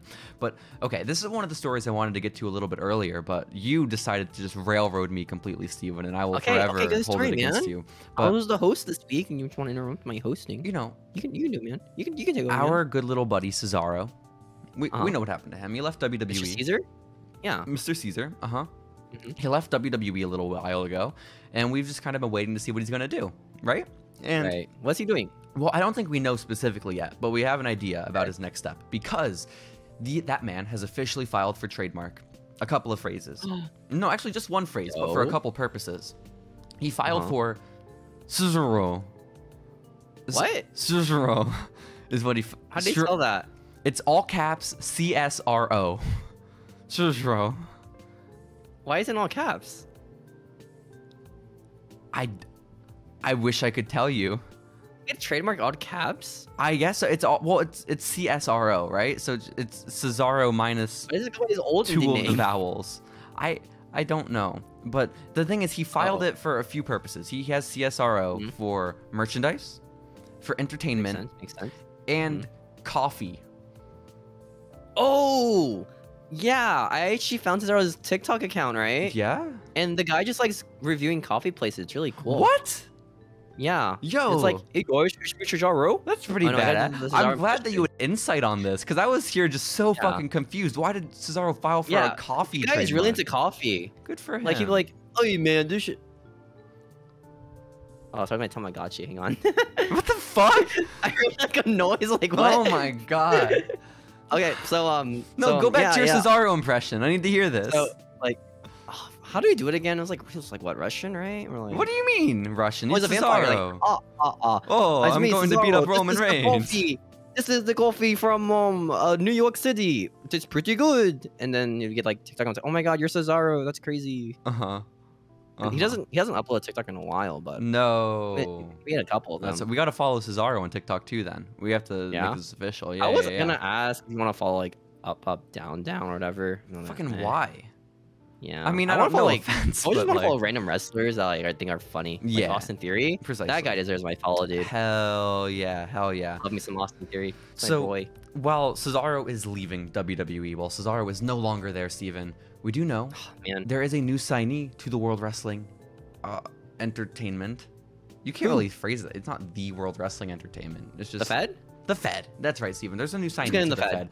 That would be Rok-C, the most recent Ring of Honor Women's Champion, which is crazy. They're gonna rename her to Rok-C with an X, and people are gonna say, "Oh, they ruined her name, guys." They ruined it. They ruined it. Are they gonna the Rok-C? And that's her gimmick, just copying the Rock. That'd be so awesome. funny. You know? Oh my god. When are they gonna make the Rok-C gimmick, man? When? That's a banger of a gimmick. You're absolutely guys. right. Come on, Fed. Oh my gosh. Oh my god. Well, they do like a 6-month period beforehand where she's Rok-C Maivia because that would fucking suck ass. Yeah, you get booed. Hell yeah. But I mean, she's a Hollywood star. The sad thing is, if they debuted her as Rok-C Maivia, the crowd would they would love her. Yeah, I would love her too. I really would. That'd be pretty sick gimmick. That would be, oh my god. That'd be pretty sick. That'd be awesome. That'd be awesome. But I think she's from like El Paso, right? Like she's from Texas because she used to always wrestle on indie shows in like San Antonio. I'm gonna be honest, I haven't heard of her until like last week. What? She's so young. She's younger than us, Steven. It's crazy. Dude, that's crazy, man. Wrestlers are younger than us. Yeah, and she was world champion in Ring of Honor. Even crazier. Yeah, like there are some wrestlers right now who are like 16 or 18.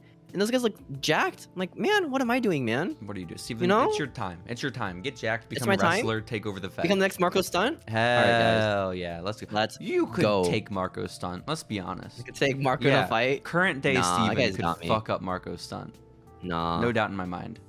You guys got me, dude. Damn it. Got me beat. I mean, with that, what we should do? We should do like a tier list of wrestlers we could theoretically beat up in a fight. Oh my god, yeah, we should. Absolutely. I wonder how big the ratio is gonna be. Like from like people we could and couldn't beat. I want to see the ratio. People I could beat. Oh my god. I mean, well, you don't want to spoil it yet. Yeah, I'm just trying to think. Like, who could I just? I could probably beat Dominik. You know? Nah. I think I got Dominik. Nah, Dominik's got you, man. I think I got like Hornswoggle, dude. You definitely. Well, I don't know. Hornswoggle's pretty tough. We both have Ricochet. We both have Ricochet. Yeah, we just bully him and get sad and quits. Be like, yo, man, your face. And he'd be like, oh, man, I'm sorry, man. I'm sorry. Hey, I have this cool video to show you. Hey, Ricochet, you seen this before? That'd be cool. That'd be fun. What great people. Yeah. But no, I thought it was interesting with Rok-C because, I mean, yeah, she was Ring of Honor Women's Champion. Obviously, AEW just bought Ring of Honor, so I was kind of assuming like, oh, this is the obvious path for that girl, and that'll be pretty sick. And that's got like a better contract to have.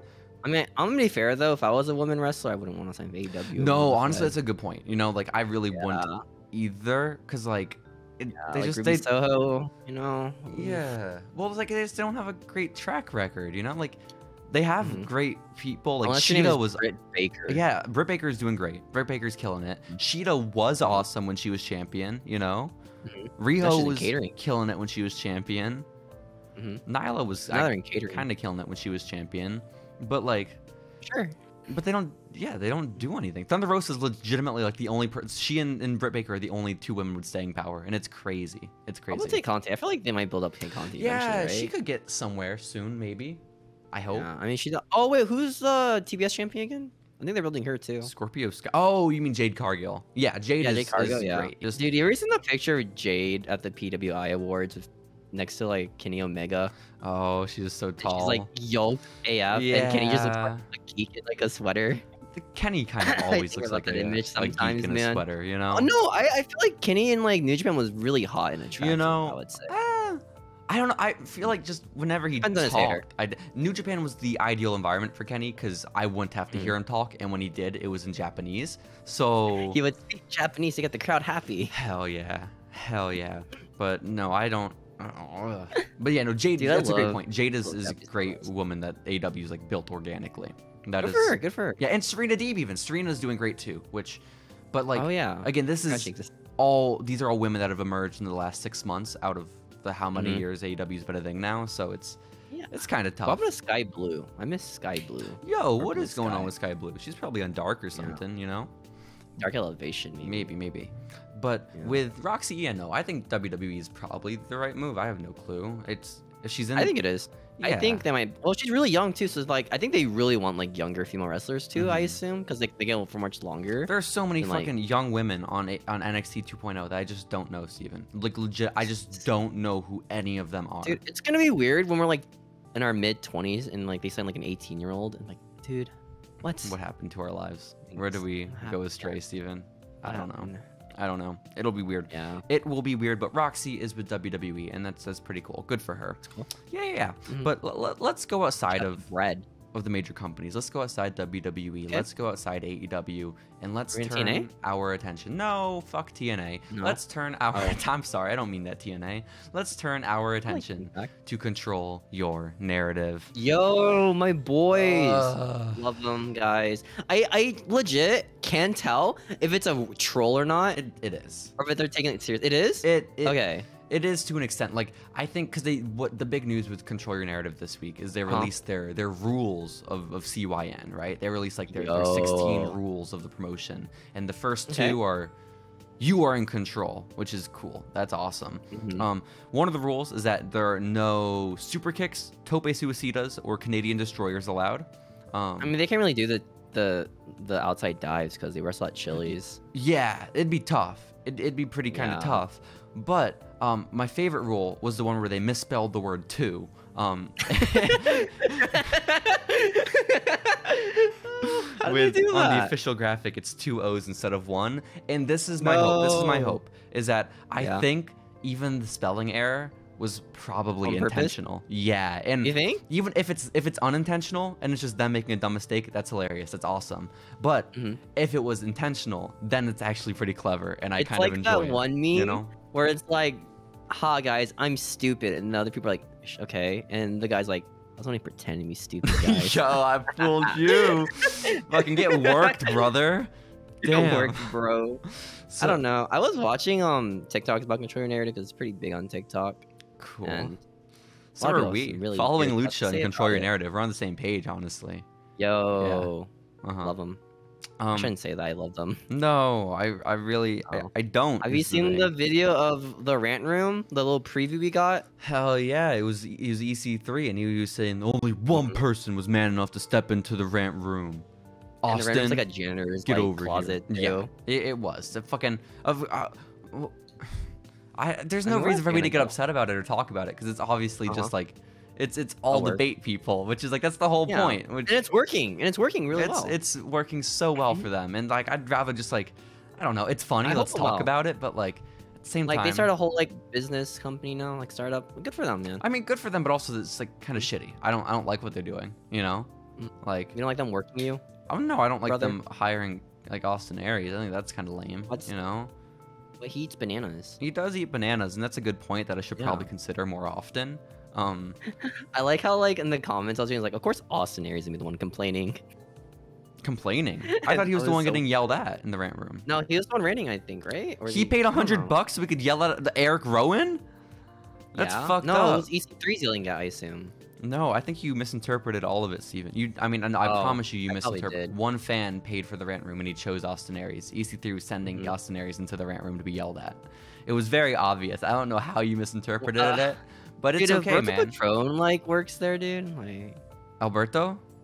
Is that confirmed? For the rant room? No. Oh, you mean so. If he does? Damn. Room's gonna suck for that guy ranting at him. Oh yeah, it'll be tough. Yeah. Well, the thing is, I think we talked about this last week. Alberto is not afraid to resort to physical violence, and I believe he would in the rant room. I have to be honest. Just come to the table and smack you across the face. Yeah, something like that. Something like that. Love that. Speaking of business ventures, I simply can't in good faith support, but will still plug on this podcast. Steven. What up, man? There is a new series coming to streaming platforms everywhere. What series? That new series is the NFT non-fungible token-based The Gimmicks. I don't know what this is. A new animation style cartoon which somehow involves NFTs and community involvement. But it's how's this wrestling related? The main characters are, you know, the monkeys, Good Brothers, Carl Anderson, Luke Gallows, and Enzo Amore, which is cool. So like an actual streaming platform has decided, yes, Carl Anderson, Luke Gallows, and Enzo are the faces we want on our animation. And it's being... Oh, let's not also forget about Rocky Romero. Why I don't know why he's there, but he is. Why is this a thing? I don't know. I don't get it. I simply don't... Why? And it's not just like a cartoon. It's supposed to be super innovative because it's going to be like an NFT-based show where like there's a lot of community interaction based around like the NFTs that you have, and like it's also going to be a choose your own adventure. Like the episodes will end with the choose your own adventure prompt that like the audience decides on. Which can I have Enzo die in mine? That'd be really funny. That's the end of the first episode. Yeah, it just slips and dies. But like fucking, what is that? What is that? Rocky Romero, Enzo, Carl, and Luke? Like, if it's choose your own adventure, what? Or did they get contacted for it? I don't know. It must have been Enzo. Like, you'd be like, hey, yo, NFT guys, I heard it was really awesome. And Carl's like, okay, man, whatever. But like, fucking, and that's how they have choose your tag partner for the night, and it's fucking Carl Anderson or Rocky Romero. Like, I don't. Dude, that's awesome. I would get Luke Gallows for my partner. He's not an option. It's Carl or it's Rocky Romero. Yeah, we have to be reasonable about these things. You know, people were like really excited for Carl Anderson's like single run. Yeah. I mean, Carl Anderson being a successful singles guy was right before I became like a hardcore wrestling fan, so it doesn't matter to me. I just know him as tag team guy ever. I'm gonna be honest. Yeah, he fits. You know how like Cesaro was like a tag team guy in the Fed. Well, it's kind of like that. Like, you know, you're just I guess so. Team, I guess so. This is what bald white men should be used for, honestly. You know, it's just tag team. Yeah. I mean, legit though. I watch NXT. Sometimes there are a lot of white bald men and tag teams there. Hell yeah. Duke is a white bald man, if my memory serves me correct. You think he's getting tag team? He's fucking. Does Tyson Kidd count? No, is he bald enough? He had a shitty little mohawk. He had one strand. One strand of hair. Yeah, that counts. So that counts. Okay. Yeah. But I can't wait for the gimmicks to come out, Steven. I can't wait to choose my own adventure with Carl and Rocky. You know, that'll be fun. You're gonna buy them? You can make a video like I bought wrestling NFTs. And then we can talk about how we bought wrestling NFTs, and then we get made fun of for wasting our money. I don't fucking know. Also, it's owned. The company that's putting it on is owned by Mila Kunis. Fucking what? Yeah, I don't know. It sounds bad though, is the point, and I don't like it. Out of being out of this room that we're talking about of NFTs for another current event, man. Fuck, Steven, I hate you. I have to be honest. Yeah, let's get to it, Steven. Let's wrap up the podcast here with some WrestleMania talk, if you don't mind, okay? WrestleMania is coming up in when? Oh shit, like 2-3 weekends from now, which is crazy. We will of course be there. It is in Dallas, Texas. We will make the drive on up to Dallas, and we'll be attending WrestleMania, Joey Janela Spring Break Part 2. Fucking that's all I know so far. But Steven, we have some exciting news because we may also be attending Ring of Honor, Supercard of Honor. Yo, that's sick. Yeah, I don't know this for sure, right? It's just because, again, like we might have free tickets, but maybe not, probably not. But for the longest time, I was like, I don't care about Ring of Honor. Like, I don't want to go to that show. And then obviously it gets purchased by AEW, and then my interest is piqued, you know? And the only thing is, they still haven't announced any matches yet for the Supercard of Honor show happening Mania weekend until today. It was announced that the Briscoes, Jay and Gerald, who's the other one, Steven? Mark? Jay and Mark Briscoe, I think. They're fighting FTR, which is going to be pretty sick. You know, they go hard, dude. All day, all night, Steven. And so it'll be a fun match. Like, they've been teasing it for forever on social media. That sounds fun. Yeah, and there's like blurred lines about like fact fiction with like what's real between the two of them, which I think is interesting. And yeah, I don't know. There was all the controversy about the Briscoes like a week ago, where it was like because of some homophobic tweets that they've put out before, that AEW didn't want to work with them like at all, or like AEW execs. And so I mean, it's not as bad as like Brian Kendrick. Well, I mean, yeah, that was pretty bad, man. Yeah. But also, I think there's the point too that the Briscoes have come out and publicly like apologized for that stuff. There's been a lot. Was it like an older thing they said, or like yeah, it was like an older thing. Oh yeah, that makes sense. And there's been a lot of testimonial from people that are in like the actual community that are like, no, like they're good guys. I think they haven't really explained the way the Confederate flag stuff. You know, I think they still maybe rock that proudly. I'm not too sure.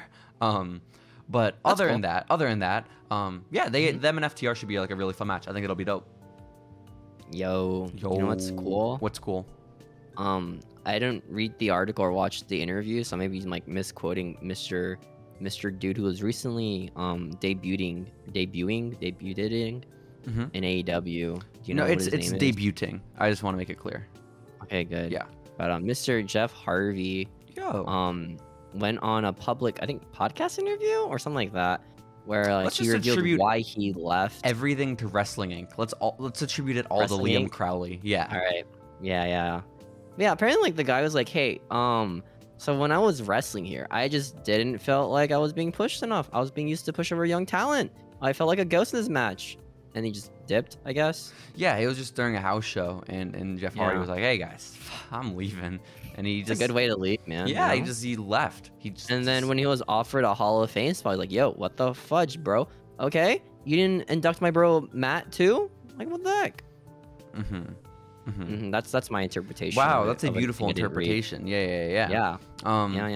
Really popular Jeff Hardy takes too. Yeah, we are. I think the thing is, a lot of people are saying that there's like a double standard with fans right now, saying that like, oh, it's only okay because it's Jeff Hardy, but like if it wasn't one of your faves and they did this, you would not be okay. Here's the thing: the guy like walked out of a match, you know. Yeah, it's clearly. Or he was like drunk and walked out, and both are pretty bad things. Well, he was not drunk. He wasn't drunk, by the way. He's not drunk. He's not drunk. No. He was sober. No, he wasn't drunk. He was fucking high. You know, he was snorting coke. We've established this, right? Yeah. No, he was, guys. I like how we made it like an obvious joke about it, and people in the comments just shitting on us, like, yo, you guys are stupid. Well, yeah, I don't think it was like, oh, they didn't get the joke. I think it was just like, oh, the joke's inappropriate and not funny, which is kind of true. You know, man's a recovering drug addict, which is fair enough. I mean, but you know what? I'll defend myself to the death because the joke was not on Jeff Hardy. The joke was about Tony Khan snorting coke. Tony Khan, dude. I can't pronounce. I thought it was funny. Snorting cocaine. I like it's the thing I can't joke do. of Tony Khan wanting to wank dogs. I think that's a funny joke. Tony Khan doing what to dogs? You didn't hear me. I didn't hear you. What does he do to dogs? I'm not gonna say it again. Steven, say it again. I'm not gonna say it again. Steven, say it again. Hey guys, this has been this week's episode. No, we're not done yet, Steven. We got one more story. We got to talk about some quesadillas. What's this last story? Quesadillas. WrestleMania quesadillas, Steven. It was announced by WWE that they are, during WrestleMania weekend in the Dallas-Fort Worth area, partnering up with a local food service company, and they will be administering, they will be delivering, they will be selling WWE-themed quesadillas. Like, is it like the logo on a quesadilla, I assume, or? No. Oh, cool. I think they're just named vaguely. Yo, you gotta get the tribal chief one, dude. The tribal chief quesadilla? Yeah, you know that sounds you actually. Probably can't eat it because there's meat in it. Probably. No, I probably couldn't. But that actually sounds pretty badass and like a great name for, a quesadilla, Steven. The thing is, that's not what they named their quesadillas. I actually have a couple examples of what they did name them. Okay, what they name them? Because if you use this food delivery service, Steven, if you order a WrestleMania quesadilla, which by the way is loaded with signature ingredients and unexpected flavor combos that are guaranteed to give your taste buds a smackdown, okay? Yo! Those quesadillas, the Smackadillas, that's actually what they're called. You know, you can get one of their many varieties, like the Onion Rumble or the Cheesy Chicken Champion. Or, Steven, if you're not too into cheese, there's also the Chicken versus Ranch. But my personal favorite's the Onion Rumble. They could have done like a TLC like thing where it's like I don't know, tomato, lettuce, cheese. Wait, tomato, lettuce, and chairs. They could come up with anything for C. I need some chassis, man, in my quesadilla. It is. Are we gonna order some and do like a review on it? I don't know. It'd be pretty funny. It'd be pretty funny. I don't want to pay like Grubhub prices. I assume it's Grubhub. I don't know if it is. Maybe it's like DoorDash. It's like, I think it's legitimately like it's their own delivery service thing. Oh, is it like a ghost kitchen thing? I have no clue. I have no clue. It's like some local company. I think in Dallas. Maybe there was one that like I could actually eat with no alterations to the menu, which is crazy. But again, my eyes are set on that Onion Rumble. Onion Rumble? What's in it? What's in it? Is it Onion Rumble? What is it's an Onion Rumble, man. All right, so it's like this. I imagine it's like there are 30 like little small men in your mouth, and whoever gets swallowed loses, and the last like men in your mouth to survive wins. I think it's like that. Of onions.